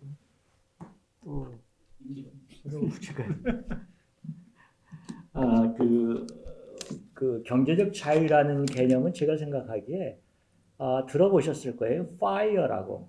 그렇죠. FIRE. Financially Independence. 그러니까 경제적으로 독립이 되고 retire early. 내가 빨리 은퇴를 하자. 지금 외국 생활을 오래 유학 생활 동안 제가 느낀 거는 그 여러분들 피델리티 인베스트먼트의 피터 린치라는 사람이 그 40대 은퇴를 하죠. 돈을 많이 벌고 해서 이제 플로리다로 가는데 은퇴의 대변이 재미있어요. 우리한테는 좀 실감이 안 날 거예요. 나의 가족을 위해서 은퇴한다. 이렇게 하면서 이제 가죠. 그러니까 그 사람들이 추구하는 행복은 뭐냐면 가족하고 나의 삶이 제한적이 있는데 행복한 시간을 많이 갖는 거죠. 남은 여생 동안. 근데 우리는 아직도 그 한계가 재무적으로 독립이 안 되기 때문에 더 일을 해야 된다는 거죠. 그래서 문제가 되는데 그 동아일보에서 한 일주일 됐어요. 그래서 우리 은퇴 후에 소득이 3분의 1밖에 안 돼요. 우리나라 지금 국민연금으로. 그래서 노후 준비가 잘 돼 있느냐 설문을 했더니 8.7%만이 난 노후 준비가 돼 있다고 답을 했어요. 그러니까 우리나라의 지금 현실을 정확히 반영하는 건데 그럼 왜 이런 문제가 되느냐. 알고 계시겠지만 그래프상에 우리가 소득이 많이 되는 게 이제 27살. 우리나라 한국인이 사는 삶의 목표로 데이터가 나왔는데 이것도 한 일주일 됐어요. 27살부터 내가 플러스가 돼요. 내가 소득 대비 소비해서 남는 게 플러스가 시작이 돼요. 그래서 그게 피크가 되는 시대가 언제냐면 우리나라 사람들이 43살 피크가 되고 61세가 되면 저 역전이 돼요. 내가 소득보다는 소비가 많아지는 거예요. 그래서 왜냐면 자녀 소비 이런 게. 그래서부터 그때를 우리가 61세를 경제적인 정년이다. 경제적으로 이제 내가 정년이 됐다 이거죠. 그러니까 나는 마이너스거든. 그러면은 이 피크했던 거를 아까 전혜진 교수님 얘기했던 100살이 되면은 61세도 40년을 내가 먹고 살아야 되잖아요. 그거를 27세부터 61세까지 벌어놓은 걸로 나중에 40살을 먹어야 되는 그런 문제가 생겨요. 그래서 이게 좀 재미난 얘기인데 그 파이어족의 정의를 어떻게 보냐면은 우리가 내가 버는 연소득에 내가 1년 동안 쓰는 소비 그러니까 우리 4천만이라고 가정을 해보자. 뭐 굉장히 높은데 그냥 가설을 하는 거예요. 4천만 원 한 달에 300이 넘으니까 굉장히 높은 거죠. 4천만 원이라고 하면 내 소비의 연소비의 25배. 그러니까 대충 10억이 돼요. 근데 이제 나중에 더 설명이 되게 맞닿아 있는데 10억이 되면 10억 갖고 내가 하면 되느냐? 그게 안 돼요. 왜냐면 나중에는 고갈이 되기 때문에. 그래서 그 전제 조건이 뭐냐면 연금리가 4%가 돼야 돼요. 4%가 되면은 나는 10억이 있으면 해도 돼요. 이쪽에서 계속 벌어들이면서 이쪽에서 계속 소비를 하니까. 그렇게 되는데 근데 이 10억이라는 돈이 우리가 얘기하는 나 아파트가 10억이 돼. 그건 의미가 없어요. 아파트는 투자 자산이 아니고 투자 자산. 그래서 미국에서나 한국에서 통용적으로 OECD에서 하는 게 그 사람이 부자 아니냐 그 관점이 10억이에요. 10억. 그러면 나는 쉽게 계산해서 어떻게 하냐면 우리나라 지금 금리가 뭐 좀 금리 얘기도 좀 하겠는데 6% 8% 막 가잖아요. 얼마 전에 뭐 다울저축은행 같은데 8% 막 하는데 그것도 좀 얘기했는데 그거 들어가면 안 돼요, 여러분들. 금리가 높으니까 나 다울 들어. 저는 불가능하다고 생각해요. 파산할 수가 있다. 그거 조심해야 돼요. 두 가지 조건인데 이제 금리가 높다가 저축은행 막 가죠. 연 2천만 원이 넘으면은 금융소득에서 거기에서 그 저희가 굉장히 많이 나와요. 생각하다 나 이자만 많이 벌면 절대 안 돼요. 그 다음에 그것도 이렇게 내가 직장 있는 사람이 2천만 원인데 직장이 없는 사람은 1,000만 원이에요. 1,000만 원 금융소득이 넘으면 그 저기 뭐예요? 그 뭐죠? 건강보험료가 엄청 추가돼요. 그래서 그걸 조심해야 된다. 그 다음에 우리가 이성적으로 생각해보자. 8%의 이자를 받아서 나는 좋지만 어떤 기업이 그 돈을 빌려갔다. 그럼 저축은행에서 돈을 먹어야 될 거 아니에요? 그럼 저축은행에서 빌려가면 10%가 넘어야 돼요. 근데 우리나라 기업을 하면 영업이익이 대기업의 영업이익률이 얼마나 2% 돼요. 그럼 논리적으로 맞아요, 안 맞아요? 2%를 받아 10%를 못 받아. 그럼 파산이 되는 거죠. 그러니까 영속할 수가 없는 거예요. 그러면은 거꾸로 생각해서 저축은행에서 10%를 달라, 8%를 달린다? 굉장히 위험하다고 여러분은 해석을 하셔야 돼요. 높으니까 좋구나. 이렇게 생각하면 안 된다는 거죠. 그게 숨어 있고. 그 다음에 이제 그런 측면에서 우리가 쳐야 된다. 그럼 10억이면 어떻게 되느냐? 그냥 정상적으로 만약에 2%, 저는 2%에서 금리를 하는데 정상적으로 2%면 얼마 나와요, 1년에? 10억에 대해서 2%면 2억이 되죠. 2천만 원이죠. 2천만 원이면 한 달에 12로 나면 200. 한 200대죠. 예, 200. 그러면은 생활할 수 있잖아요. 그러니까 그 OECD에서 보는 것도 타당성이 있다. 옛날에는 한 4%, 5% 되는데 그러면은 내가 계산해 보니까 어떻게는 매일 100만 원씩 써야 돼요. 계산을 해보면 그 금리를 만약에 4%대 보면은 그럼 매일 4%면 4천만 원이잖아요. 매일 100만 원인데 100만 원 여러분 쓸 수 있어요? 아, 100만 원 왜 못 써요? 못 써요. 나는 못 쓴다고 생각해요. 100만 원씩 매일 쓰면은 한 열흘은 쓸 거예요. 신나게. 근데 그게 못 써요. 할 수가 없어요. 그래서 OECD나 우리가 봤을 때 보통 투자 자산이 15억이면은 먼저 부자라고 판단을 하고 맥이 다 있다. 아까 얘기한 그 파이어족의 그 기본 조건 연 소비의 25배에 연 4%라면 10억이 되기 때문에 그 맞는다. 그 같은 그 두 개가 이렇게 맞아 들어간다고 보고 있고 그런 측면에서 이제 그러면은 이제 우리가 이제 괴리감이 있죠. 이거 사실 하면서도 말씀을 드려야 되나 안 드려야 되나. 그러니까 수업을 오늘 특강에 오신 분들은 정보를 드려야 되잖아요. 근데 문제는 뭐냐면 아, 나는 지금 1,000만 원도 없는데 무슨 10억 얘기라고 구름에 뜬 거 어때 그런 괴리감 때문에 했는데 그게 이제 통용된다는 거 알고 있고 그럼 현실적으로 여기에 있는 분들이 우리나라가 얼마 전에 보니까 10억 이상 되는 사람들이 42만이 있어요. 우리나라에 지금 42만. 이게 우리나라 전체 인구의 0.8%밖에 안 돼요. 그럼 우리하고는 너무 먼 얘기잖아요. 먼 나라 얘기이기 때문에 그럼 우리 선에서는 어떻게 해야 되느냐. 그러니까 아까 뒤에 얘기했던 어쨌든 시드마니를 많이 되고 여태까지 이제 저축의 시대, 물론 지금은 저축의 시대예요. 요 1, 2년은 금리가 높으니까. 근데 알아둬야 될 거는 부자들이 판단할 때 여러분들 집값이 앞으로 어떻게 될 것 같아요? 저는 아직도 한참 더 떨어져야 된다고 생각해요. 왜냐하면 부자들이 판단할 때 7%가 보더라인이에요. 7%가 넘으면은 투자를 안 해요. 그러니까 내가 남의 돈을 빌려다가 7%를 주면서 할 수 있다? 할 수가 없는 거예요. 소득을 못 낸다. 이건 내가 아무리 능력이 좋아도. 그러니까 지금 금리가 7%가 넘잖아요. 그러니까 집을 아파트 안 살 것이다. 이게 내려오려면은 더 빠져야 된다고 저는 판단하고 있어요. 개인적으로. 맞을지 안 맞을지 시간이 증명할 것이고. 그래서 그 지금 투자하기는 굉장히 부담스럽다. 지금은 예금의 시대인데 결국 장기적으로 보면은 저는 예금의 시대는 지나고 지금 특수한 상황이고 금리가 높기 때문에 단기 금리가 높기 때문에 특수한 상황이고 결국 투자의 시대로 가야 된다. 아까 서 교수님 말씀하신 결국 어떤 유형이든 투자가 이루어진다. 그 투자는 언제냐면 27세부터 60일 사이에 그 잉여가 나는 플러스가 나는 내 소득 대비 소득 마이너스 소비에서 그 잉여가 나는 것을 나중에 61세부터 이후로 내가 커버할 수 있게끔 우리가 준비를 해야 된다. 그런 말씀을 드리고 싶습니다. 또 네, 요만 하겠습니다. 또 다른 의견? 네. 경제적 자유에 대해서 그러니까 돈이 많냐 적냐가 중요하죠. 사실은 결론적으로 돈이 많으면 자유를 가질 수 있는 건데 저희 그 삼촌이 초등학교 교장으로 은퇴를 하셨습니다. 근데 그 삼촌의 와이프 되신 분도 같이 교장으로 은퇴를 하셨어요. 근데 얼마 전에 뭐 어디로 여행을 갔다 오는데 남미로 여행을 갔다 왔다 그러는데 그 돈이 한 6, 700을 썼다 그러더라고요. 6, 700을 쓰고 와서 너무 행복하게 왔어요. 그래도 왔더니 한 달이 지나면 매달 연금이 6, 700만 원씩 들어오는 거예요. 그럼 경제적 자유가 될 수 있겠죠. 그죠? 근데 우리는 어떻습니까? 가장 많이 하는 얘기가 뭐예요? 노인 빈곤율 아까 말씀해 주셨는데 OECD 국가 중에서 노인 빈곤율로 따졌을 때 우리나라는 꼴등입니다. 중간도 아니고 꼴등이에요, 꼴등. 그러면 그렇게 빈곤한 노인들이 많다는 얘기거든요.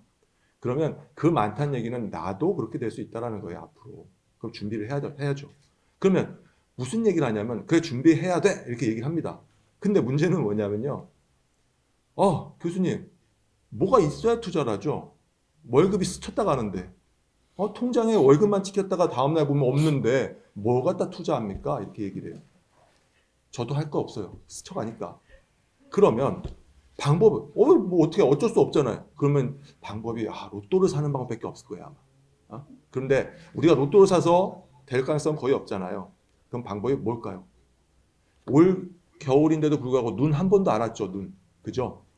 눈 한 번 눈사람 한번 만들어 보신 적 있으시죠? 어렸을 때 눈 처음에 뭉치려고 그러면 잘 뭉쳐지던가요? 안 뭉쳐지죠? 요만큼 뭉치기도 어려워요. 뭉치면 깨져 자꾸. 근데 얘가 한 요만해지면 굴리면 깨져요, 안 깨져요? 안 깨져요. 자기가 잘 굴러가. 굴러가면서 뭐해? 잘 뭉쳐져. 그죠? 처음에 요만큼을 뭉치는 게 어려운 거예요, 사실. 스쳐간다고요? 그럼 방법이 없으면 어떻게 해? 절약해야지. 조금이라도 절약해야지. 조금 절약해서 요 뭉치는 돈을 마련해야지 내 앞으로 노후가 생활이 된다는 겁니다. 네? 앞으로는 아까 말씀드린 것처럼 100세는 당연한 거예요. 내가 살 시간이 훨씬 많아요. 돈을 버는 시간보다. 그러면 눈을 뭉쳐야죠. 절약을 해야죠. 요즘 젊은 친구들 많이 돈 많은 사람 유튜버들 많잖아요. 그죠? 초등학생들 장래 희망 보면은 우리 때는 대통령이었지만 다 유튜버예요. 유튜버. 그래서 유튜버가 뭐냐면 유튜버들 돈 많이 벌거든요. 근데 그 퍼센트가 몇 명이나 될까요? 그러니까 그것만 보지 말고 뭐 그거는 그거대로 한번 생각해 볼 수 있겠지만 경제적 자유를 위해서는 내가 시드머니 눈을 조금 뭉칠 수 있는 거는 내 고통이 좀 따르더라도 그것부터 시작한다 생각하면 좋을 것 같아요. 아까도 미래 사회 어떻게 합니까? 어렵잖아요. 미래 사회는 뭔지를 일단 알아야 내가 대처할 거 아니에요. 그래서 오늘 당장 한번 살펴보고 내 미래 이걸 한번 뭉쳐보자는 겁니다. 멀리서 찾지 말고 뭉쳐서 그게 시작하는 거니까 그때부터 하면 좋을 것 같습니다. 저도 잘 못했습니다. 그래서 여러분들하고 같이 했으면 좋겠습니다. 이렇게 말씀드리니까 저도 오늘부터 하루에 1,000원씩 저축하는 수밖에 없을 것 같습니다. 대충 얘기가 나온 것 같아서 시간상 다음 주제로 넘어가면 어떨까 합니다. 예, 그럼 다음 주제 아마 지금 얘기하고 아마 연관되는 연장선에 있을 것 같은데요. 인플레이션 극복 방법입니다. 그래서 인플레이션 극복, 지금 인플레이션이 너무 우리를 옥죄어오고 있는데 여러 교수님들의 좋은 의견을 같이 한번 이야기를 나눠보도록 하겠습니다. 네, 인플레이션도 이제 제가 금융보험학과 있다 보니까 저보고 하라고 그래서 그래요. 근데 인플레이션은 쉽게 말하면은 물가 상승률 뭐 이렇게 이야기합니다. 그래서 전년 대비 아니면 직전 3개월 대비해서 물가 다 아시죠? 물건의 가격 이렇습니다. 물건의 가격은 기본적으로 가격이라고 하는 거는 살려는 사람과 팔려는 사람, 수요와 공급에 의해서 가격이 결정되잖아요. 그러니까 이 물가가 그렇게 수요와 공급에 의해서 결정되고 물가가 올라가면은 사실 큰 문제가 없어요. 근데 도대체 왜 이 인플레이션이, 제가 좀 이제 직설적으로 얘기할게요. 도대체 왜 이렇게 사람을 귀찮게 하고 신경 쓰이게 할까? 인플레이션 도대체. 이렇게 수요 공급이 다른 요인에 의해서 물가가 올라갔을 때 이거는 상당히 심각합니다. 가장 핵심이 뭐냐면 돈을 풀면서 물가가 올라간다? 이러면 후유증이 너무 커요. 후유증이. 그러니까 후유증이 왜 큰지를 간략하게 한번 제가 설명을 해드릴게요. 1971년에 미국이 갑자기 이제는 우리가 은행에 가서 돈을 예금하거나 인출할 때는 은행 금고에 금이 이렇게 있었어요. 그래서 최종적으로 금하고 이렇게 환전을 해줍니다. 그런 걸 금본위제 이렇게 합니다. 71년도에 금본위제가 없어졌어요. 미국의 달러가 본위제로 바뀐 거죠. 그래서 달러가 기축통화 많이 들어보셨죠. 여튼 미국이 윽박질러서 한 거예요. 그러니까 다른 나라도 보니까 그래 돈 그럼 찍어내는데 굳이 금하고 바꿔줄 그게 힘들거든요. 금 자체를 보관하거나 금 한정돼 있잖아. 여튼 그렇게 해서 금 본위제가 달러 본위제로 바뀌었습니다. 두 가지의 가장 큰 차이점. 달러는 무한정 찍어낼 수 있어요. 금 본위제 때는 금은 이렇게 한정돼 있었잖아요. 달러를 무한정 찍어내면서부터 이 금융 생태계가 상당히 복잡해졌어요. 환율 문제가 생겼죠. 달러를 무한정 찍으면서 돈의 가치가 떨어지다 보니까 그 대척점에 있는 물가가 이렇게 막 올라가는 거예요. 인플레이션이 이제부터 사람들이 신경이 쓰이게 되는 거예요. 현명한 사람은 이때부터 서서히요 두 부류로 나눠졌어요. 물가 이상의, 물가 상승률 이상의 어디에다가 뭔가를 투자를 해야 되겠구나. 이런 생각이 들었던 거죠. 그리고 보통의 사람들은 그냥 그렇게 살았던 거죠. 그래서 이제 중요한 게 이자율이 이때부터 중요해졌어요.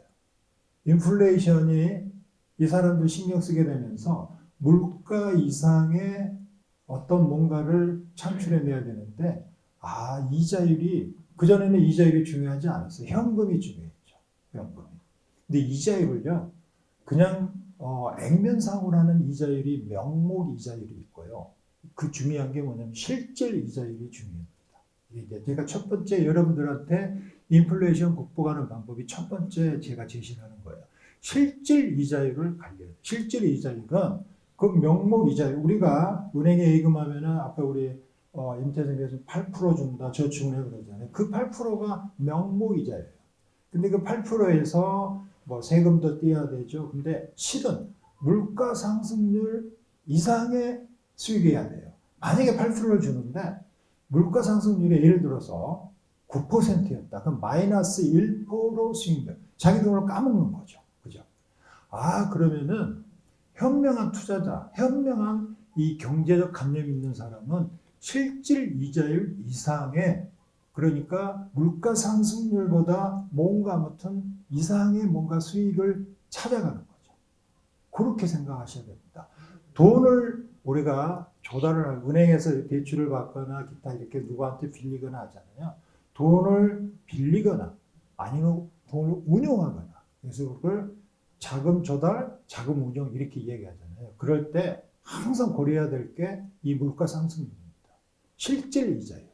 물가 상승률 이상의 수익을 내는 거죠. 주식에 투자했을 때 통상적으로 주식 수익률 이렇게 얘기하지만은 현명한 사람은 그해 물가 상승률 이상의 수익률을 항상 목표로 두고 있습니다. 은행에서 우리가 대출을 받을 때 예를 들어서 7%로 대출을 받잖아요. 그러면은 그해 물가 상승률, 지금 우리 물가 상승률이 5%대예요. 금융당국은 목표가 우리나라나 미국이 물가 상승률 목표가 최대 2%입니다. 2%. 그게 목표예요. 2% 밑으로 내려오게끔 하는 거죠. 그래서 지금 이렇게 돈을 많이 풀어서 그 돈을 많이 푼 후유증으로 지금 이 금리를 계속 올리고 있잖아요. 실질 이자율이 중요하다. 그렇게 여러분들이 꼭 그렇게 머릿속에 기억해 두시면 좋겠습니다. 물가 상승률 이상의 수익률.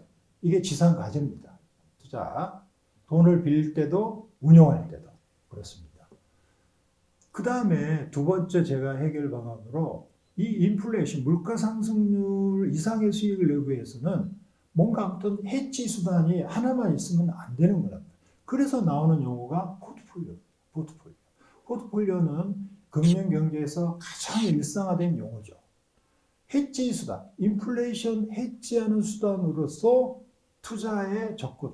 그러려면 포트폴리오를 갖고 가는데 대표적인 인플레이션 해지 수단이 금, 은, 그잖아요. 그 다음에 돈의 대척점에 있는 자산, 주식, 채권, 부동산 이런 거란 말이죠. 돈 가치가 떨어지면서 상대적으로 이 자산이 갖고 있는 이 떨어진 만큼의 자산의 상승이 그러니까 요 부분, 그러니까 이런 다양한 해지 수단을 우리가 준비해야 된다. 그래서 주식 투자도 내가 인플레이션을 해지하는 수단이다. 이렇게 개념을 잡으시면 훨씬 더 뭐라고 그럴까요? 어렵지 않습니다. 금 투자도 마찬가지예요.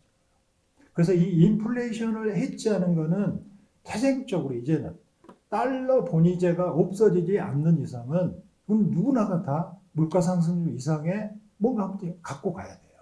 그렇지 않으면은 마이너스 인생인 거죠. 적자 인생. 그렇게. 그래서 첫 번째가 실질 이자율. 이제는 나는 그래서 물가 상승률을 계속 관심 있게 보셔야 됩니다. 예? 저는 그런 관점에서 투자를 하고 있고 또 공부하고 있고요. 두 번째가 해지 수단. 인플레이션을 해지하냐 안 하냐 그게 가장 우선적으로 판단의 기준이 돼야 된다는 거죠. 내가 투자할 때 돈을 벌어야 되겠다. 이게 인플레이션 이상의 수익을 낼 수 있는 투자 수단이 뭘까? 그래서 가장 접근성이 좋은 주식에 투자를 하죠, 우리가. 그럼 주식도 들어가 보면 종목마다 다양하잖아요. 그럴 때 선택의 기준이 목표 수익률은 물가 상승률 이상만큼의 목표 수익을 정하면 되는 거예요. 그렇게 하면 좀 몸이 가볍잖아요. 주식 투자 말고도 인플레이션 해지하는 게 요즘에 가장 사람들이 특히 젊은 MZ 세대들이 많이 관심을 두고 있는 비트코인. 비트코인도요. 이거는 투기, 도박, 거품, 가치가 하나도 없고 사람마다 있어 아주 지금도 이 옹호론자와 비관론자가 첨예하게 대립되고 있습니다. 이건 투자하면 안 된다. 이건 사기다. 도박이다 그런데요. 인플레이션을 해지하는 수단으로서는 이게 비트코인이 존재 가치가 있는 거예요. 그래서 일부는 투자하고 있고 일부는 이거 아니다 이런 거죠. 그럼 여러분 같으면 어느 쪽에 판단하실 겁니까? 저 같으면 이 비트코인도 흔히 말하는 이 가상화폐, 암호화폐, 일반적으로 가상자산이라고 하는데요. 이거는 인플레이션 해지 수단이 되기 때문에 그렇습니다. 그중에 가상자산이 전 세계적으로 한 15,000개 이상이 지금 거래되고 있는데요. 비트코인만 인플레이션 해지 수단입니다. 발행량이 한정되어 있거든요. 금처럼. 그렇게 아예 최초의 프로그래밍이 됐습니다. 이거는 어느 누구도 막을 수가 없어요. 발행량이. 그렇기 때문에 비트코인에 알게 모르게 투자하는 사람들이 조용히 투자하는 사람이 있습니다. 대신 이런 비트코인 같은 암호화폐는 상당히 이게 들락날락한 변동성이 아주 큽니다. 왜 변동성이 큰지는 또 뭐 기회가 되면 말씀드리겠습니다만 그래서 조심해야 된다는 거죠. 쉽게 접근하는 건 아닌데 인플레이션을 해지하는 수단으로서는 존재 가치가 있다. 그런 거예요. 네, 정리할게요. 실질 이자율 중요합니다. 항상 어떤 경제적인 의사결정을 할 때 실질 이자율, 물가 상승률 이상의 이자율, 수익률 그렇게 해서 의사결정을 들어가야 됩니다. 투자할까 말까? 내가 실질 이자율 이상, 그러니까 물가 상승률 이상만큼의 수익을 이게 있나 없나 그러면서 판단하고 뭐 사고 팔고 해야 되겠죠. 두 번째가 인플레이션을 그러면 해지하는 수단으로서 이게 과연 적정한 건가? 이렇게 고민을 하시면 좋을 것 같아요. 그러면은 훨씬 더 머리가 복잡해지지 않습니다. 그리고 더 쉽게 또 심플하게 접근할 수 있고 거기에 따라서 계속 시행착오를 겪다 보면은 뭔가 자기만의 어떤 원칙 이런 게 이제 세워지는 거죠. 우리 전원주 교수님 얘기했듯이 눈이라고 하는 거는 이렇게 계속 처음부터는 이렇게 아니지만 조금씩 그게 이제 쉽게 말하면 종잣돈인 거죠. 종잣돈. 그러니까 그런 것식으로 계속 굴려나갈 때도 기본적으로 두 가지만 여러분들이 꼭 염두에 두시고 실질 이자율과 이게 인플레이션을 해지할 수 있냐 없냐. 인플레이션을 해지 못한다면 당연히 이거는 하지 말아야 되죠. 현금을 이제는 침대 밑에다 보관하지 않잖아요. 누구나 다. 그죠? 이게 왜 그렇게 됐을까? 달러 본위제가 되면서 이런 문제가 생긴 거죠. 환율도 복잡해졌고. 그렇게 하면 여러분 좀 이해하시겠습니까? 인플레이션 뭐 사실 우리 일상에서 뗄래야 뗄 수 없는 겁니다. 그럼에도 제가 여러분들한테 두 가지의 화두를 제시했으니까요. 꼭 그렇게 한번 염두에 두시고 일상에서 같이 좀 이렇게 생활을 하시면은 그러면은 좀 경제적으로 좀 자유로워질 수도 있고 뭐 여러 가지로 다양하게 좋은 어떤 그러니까 뭐 세상 살아가면서 돈이 다는 아니다 이러지만은 다는 아니지만은 필요하죠. 그죠? 우리가 살아가는 데 있어서 스트레스 안 받고 그래서 일례로 사람이 살아가면서 스트레스에 가장 그 제공하는 그 요인이 경제적 이유랍니다. 우리가 모르는 거죠. 스트레스는 인간관계에 이러잖아요. 근데 실은 경제적인 이유 때문에 그런 것들이 이렇게 스트레스를 받는다고 합니다. 그래서 그런 거 여러분들이 좀 그렇게 생각하시고요. 이렇게 해서 또 다른 또 교수님 의견 있으시면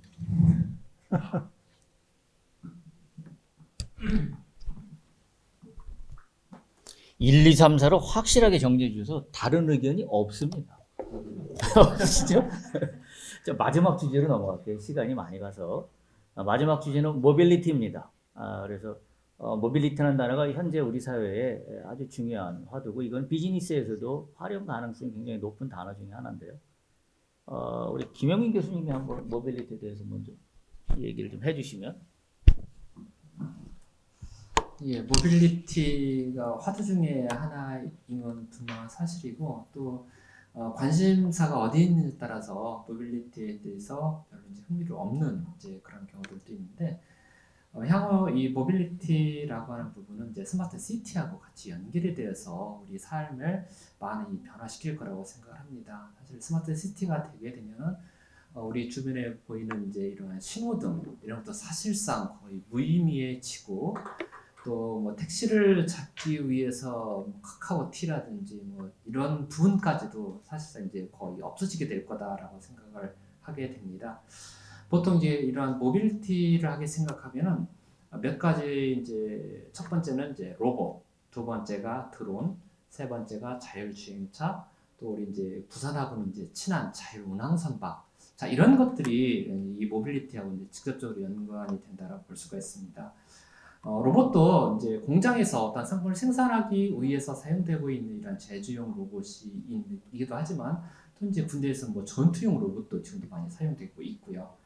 그렇지만 우리 이제 비즈니스하고 좀 연관해서 생각해 본다면 이송용 로봇 이런 것을 생각해 볼 수가 있습니다.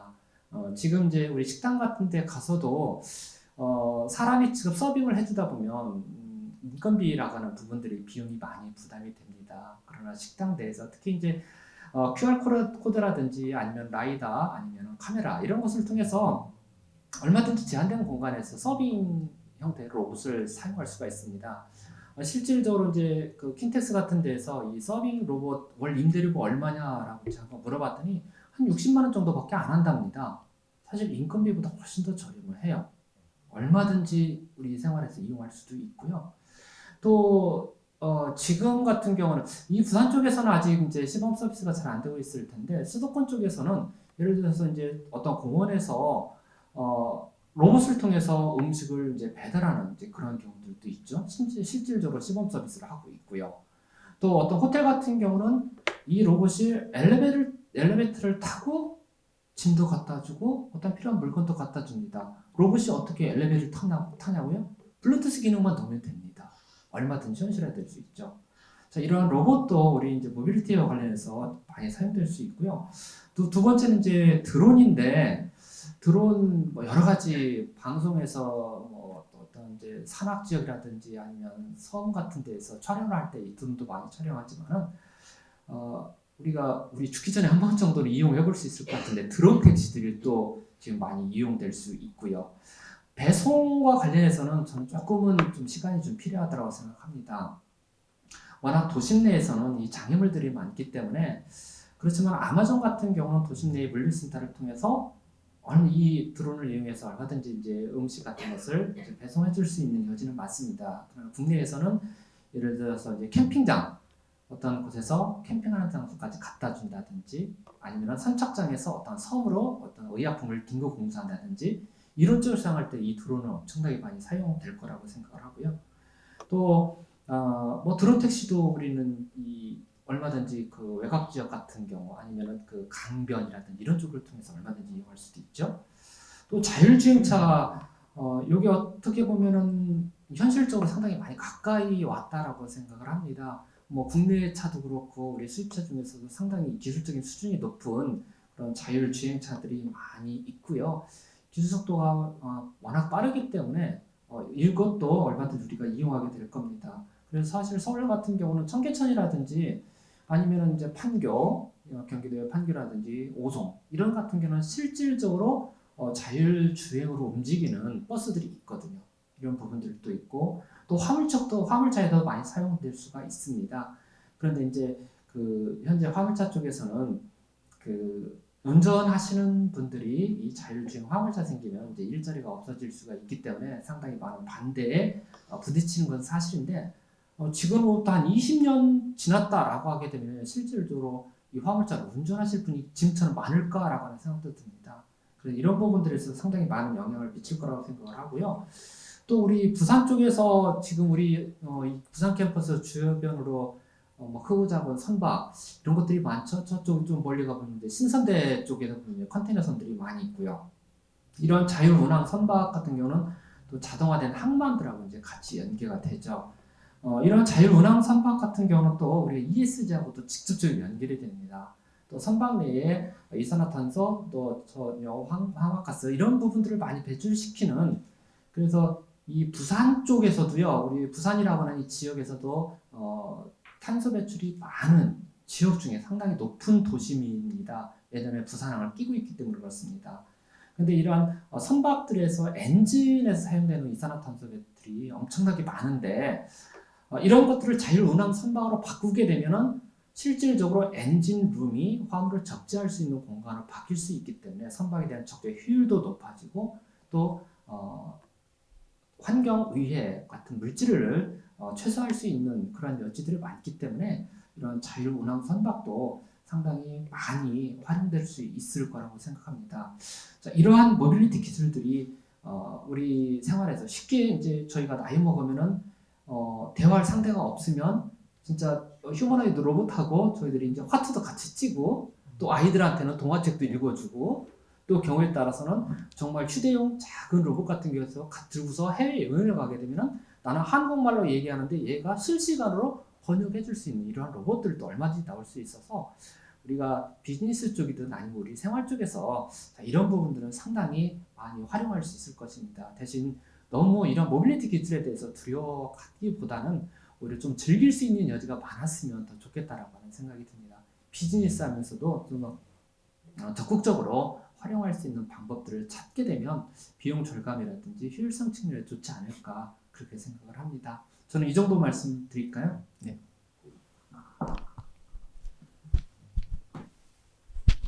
우리 김혜민 교수님 모빌리티에 대해서 전반적으로 잘 말씀해 주셨는데요.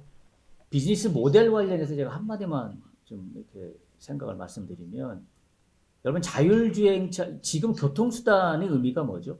가장 중요한 게 속도입니다.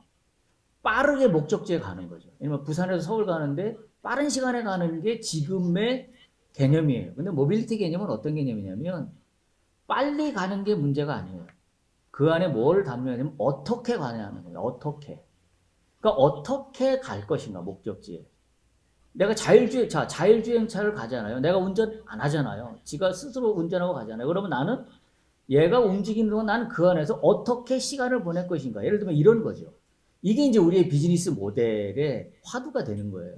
모빌리티 시대가 되면 결과론적인 거에만 비즈니스 모델을 찾으면 비즈니스 모델이 나오지 않습니다. 왜? 기술적으로 가장 우수한 게 정답이기 때문에. 그런데 그거를 결과론적으로 따지지 않고 기술로만 따지지 않고 비즈니스 모델의 과정상으로 본다면 나는 이 모빌리티 개념을 나의 비즈니스에서 어떤 컨텐츠를 담을 건가라는 과정의 이야기로 바뀔 수 있어요. 그래서 모빌리티 시대가 되면서 비즈니스에 주는 함의는 저는 결과지향적인 비즈니스에서 어떻게라는 과정의 컨텐츠를 뭘 소비자들에게 제공할 것인가라는 시대로 바뀌어가고 있는 게 모빌리티다. 그런 개념으로 비즈니스 모델 차원에서 이해하시면 어떨까 그런 생각을 해봅니다. 혹시 또 다른 의견? 네, 그러면 없어요. 예, 다른 의견이 없으신 것 같은데 일단 저희가 준비한 ESG 경영 비즈니스 미래사회 노후의 경제적인 자유, 인플레이션 극복 방법, 모빌리티에 대한 이야기를 다 했는데요. 혹시 여기 계시거나 또는 온라인에서 참여하신 분들 중에 이런 주제로 한번 이야기를 한번 나눠봤으면 좋겠다는 혹시 주제가 있으시면 지금 뭐 채팅방에 올려주셔도 되고 혹시 또 그 마이크를 켜시고 음성으로 전달해 주셔도 되겠습니다. 혹시 의견이나 질문 사항이나 토론 주제로 혹시 하실 말씀이 있으신가요? 올라온 게 혹시 있습니까? 채팅 없어요. 제가 질문 하나 드려도 될까요? 네. 아까 그 발표를 들었을 때 이제 인플레이션 극복 방법을 들었는데 좋죠. 인플레이션이 어떤 거고 다 좋은데 그럼 인플레이션이라는 것 자체가 가장 큰 문제잖아요, 사실. 근데 인플레이션이 나쁜 건 아니거든요. 왜? 인플레이션이 지속적으로 물가가 올라가는 현상을 인플레이션이라고 하는데 경제가 성장하면 지속적으로 물가가 조금씩 올라가는 게 가장 합리적인 상황인 거죠. 근데 급격하게 물가가 올라가서 각 국가들이 이걸 어떻게 극복할 것이냐를 민감하게 반응을 하는 것 같습니다. 근데 아까 인플레이션 극복 방안이었잖아요. 그러면 인플레이션인 건 맞는데 그럼 이 고통을 언제까지 받아야 되냐가 저는 궁금하더라고요. 그래서 교수님한테 여쭤보고 싶은 게 뭐냐면 이 인플레이션이 얼마까지 지속될 것이냐, 언제쯤 해결될 것이냐 이걸 한번 여쭤보고 싶습니다. 네.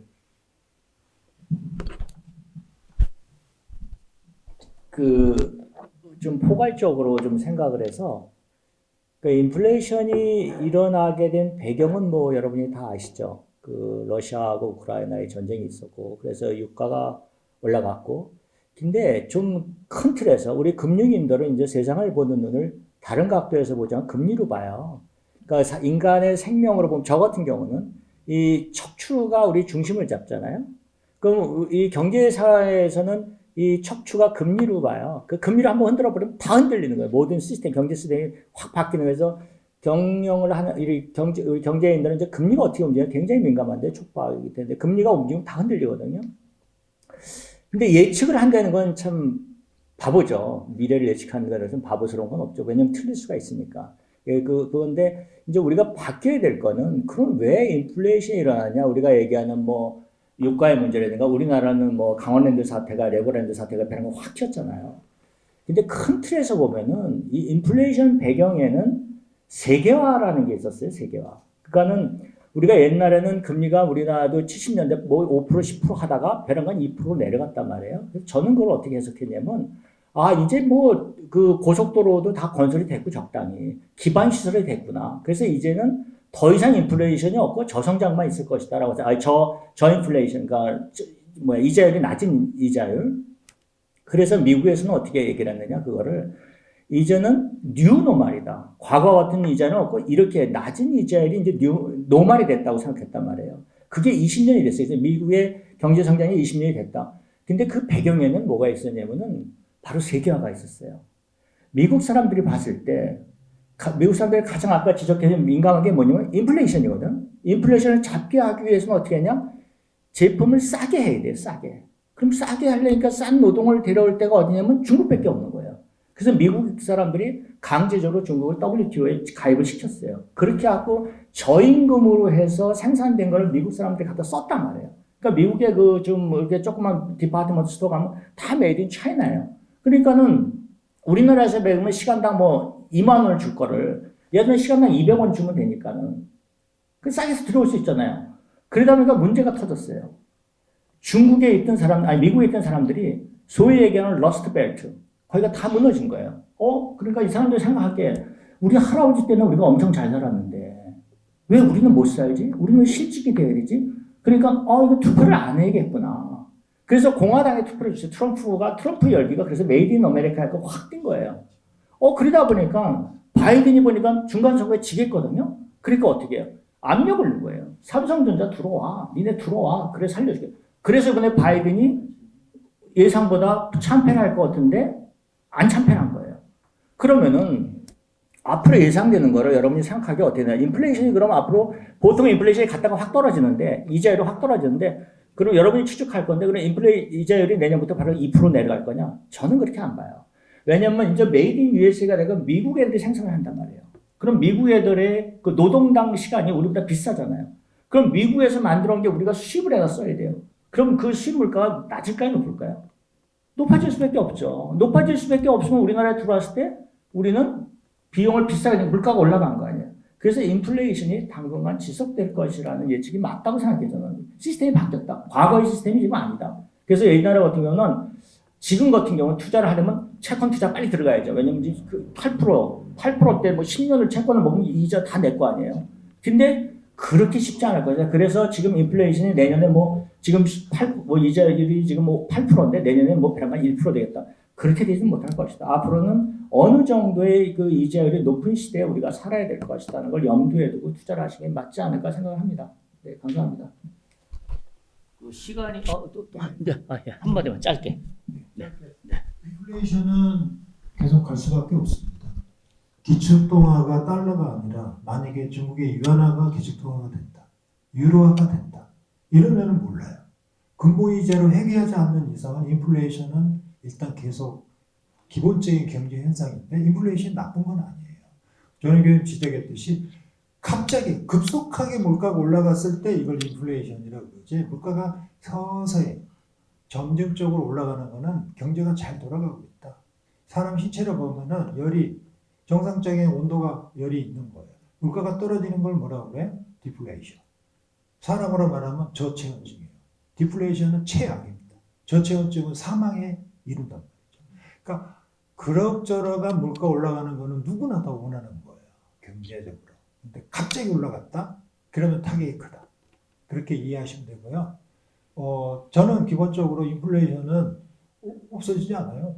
달러가 기축통화인 이상 미국이 어떤지 모르죠. 중국이 갑자기 저렇게 해서 언젠가는 중국이 위안화가 기축통화가 된다. 세계 두 개의 기축통화가 존재한다. 그러면 모든 경제, 특히 금융경제 생태계가 바뀌어지겠죠. 그렇게 짧게. 네, 지금 그 플로어에서 하나 질문이 올라왔는데요. 간단하게 좀 답변을 우리가 좀 간단하게 했으면 좋겠어요. 우리 이제 다 우리 대학 학생들인데 우리가 어떤 개념을 가지고 윤경대학이나 이런 학생들로서 우리가 공부를 어떤 가치관을 갖고 하면 좋을까? 뭐 이런 질문이 하나 올라왔는데 짧게 교수님들 생각 있으시면 한 말씀 해주시면 좋겠습니다. 임태선 학장님 한 말씀 해주시죠. 마무리하는 의미에서. 네, 마무리하는. 저는 뭐 학부서부터 경영을 했어요. 사실 석사도 경영을 하고 박사도 경영을 했는데 제가 살아오는 삶의 모습은 아직도 이제 경영 DNA를 몸에 갖고 살아야 되겠다. 우리가 삶을, 우리 인생을, 저는 모든 시선을 경영의 눈으로 보거든요. 저 효율적이냐, 물론 저 휴머니티 경영을 좀 받았는데, 그리고 또 하나는 이제 금융의 한 축인데 저는 또 금융 전공이니까 그래서 세상을 보는 눈을 금리와 맞춰가는, 금리를 보는 시선에서 내가 그거를 띄지 않아야 나의 삶을 살아가지 않겠네. 그래서 그리고 또 하나 뭐 우리 경영학과 교수들이 다 하지만 매스컴에, 그러니까 신문을 가까이 해야 된다. 경제 신문을. 요즘은 우리나라 신문들 섹션 신문이잖아요. 뭐 경제, 뭐 정치, 경제. 경제를 모르고는 앞으로는 어렵다. 자기 재산을 지키기가 어려운 시대에 템포가 굉장히 빨라졌기 때문에 그러한 축으로 마음에 두고 하시면은 성공적인 우리 융합경영대학의 학생이 되지 않을까, 또 성공적인 사회인이 되지 않을까, 성공적인 삶을 이어가지 않을까 하는 생각을 합니다. 감사합니다.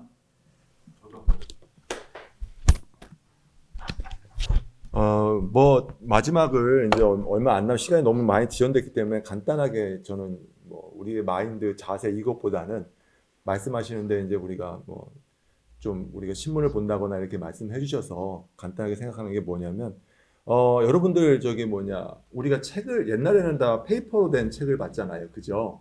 근데 요즘에는 다 인터넷, 스마트폰을 통해서 뉴스를 보고 다 하죠. 기본적으로 저 같은 경우에 집에서 가만히 앉아서 TV를 보다 보면 100% 일주일에 한 2번은 홈쇼핑을 합니다. 왜? 홈쇼핑 보면은 싸거든요. 그래서 사게 돼요. 빨려 들어가죠, 막. 너무 싸니까. 야, 와이프한테 불러갖고, 야, 사야 돼. 야, 몇 분 남았대? 삽니다. 지금 왜? 5분 남았습니다. 매진 다 돼갑니다. 왜 그럴까요? 사람이 여러분 전두엽이라는 얘기 들어보셨죠? 전두엽. 뇌의 전두엽이 우리가 신문이나 그러니까 페이퍼를 보면 전두엽이 활성화가 돼요. 반대로 영상을 보면 전두엽이 활성화가 안 되고 비활성화가 돼요. 전두엽이 비활성화된다는 얘기는 뭐냐면 사고를 못 한다는 얘기예요. 사고를. 그러니까 영상만 보면 그러니까 자기가 생각하지 않고 주문을 하는 거예요. 그래서 아까 말씀해 주신 것처럼 우리가 페이퍼로 된 어떤 뉴스라든가 신문이라든가 경제 잡지라든가 이런 거를 보는 것들도 우리가 공부하는데 많은 도움이 될 것 같습니다. 우리가 뭐 빠르고 뭐 간편하고 그런 건 좋지만 우리가 페이퍼로 된 걸 보면은 전두엽을 좀 활성화돼서 전두엽이 활성화된 경영대 학생이 됐으면 좋겠습니다. 저는 마지막으로 제가 연구한 거와 결부해서 한 말씀만 드리면, 저는 생명경제 시대에 생명이 중심이 되는 거라고 제가 강조를 하는데, 내가 하는 내 비즈니스나 내 공부나 내 사업이 그거 하나만 우리가 염두에 두면 좋겠다라는 희망을 가져봅니다. 내가 하는 일들을 통하여 사람을 살리고 있는가 라는 것만 우리가 생각한다면 우리의 목적과 방향성은 분명해지지 않을까, 그렇게 기대를 합니다. 여러분 어떠셨습니까? 오늘 주제 토론 많은 도움이 되셨는지 모르겠습니다. 저도 이 토론을 하면서 우리 융합경영대 교수님들의 열정이 대단하구나. 사실 저희가 1시간 15분 정도 예상을 하고 왔어요. 그리고 한 15분 정도 플로어의 질문을 받기로 했는데 지금 1시간 45분이 지나가고 있어요. 그래서 하여튼 뭐 참여해 주신 모든 분들께 감사드리고, 우리 또 부산까지 우리 융합경영대 6분 교수님 모두 다 내려오셔서 오늘 참여해 주셔서 굉장히 감사하고, 그 다음에 앞으로 발전하는, 그 다음에 앞으로 더 나아가는 우리 융합경영대학을 약속드리면서 내년에는 또 다른 지역 학습관에서 만나 뵙기를 고대하겠습니다. 융합경영대 화이팅입니다. 감사합니다.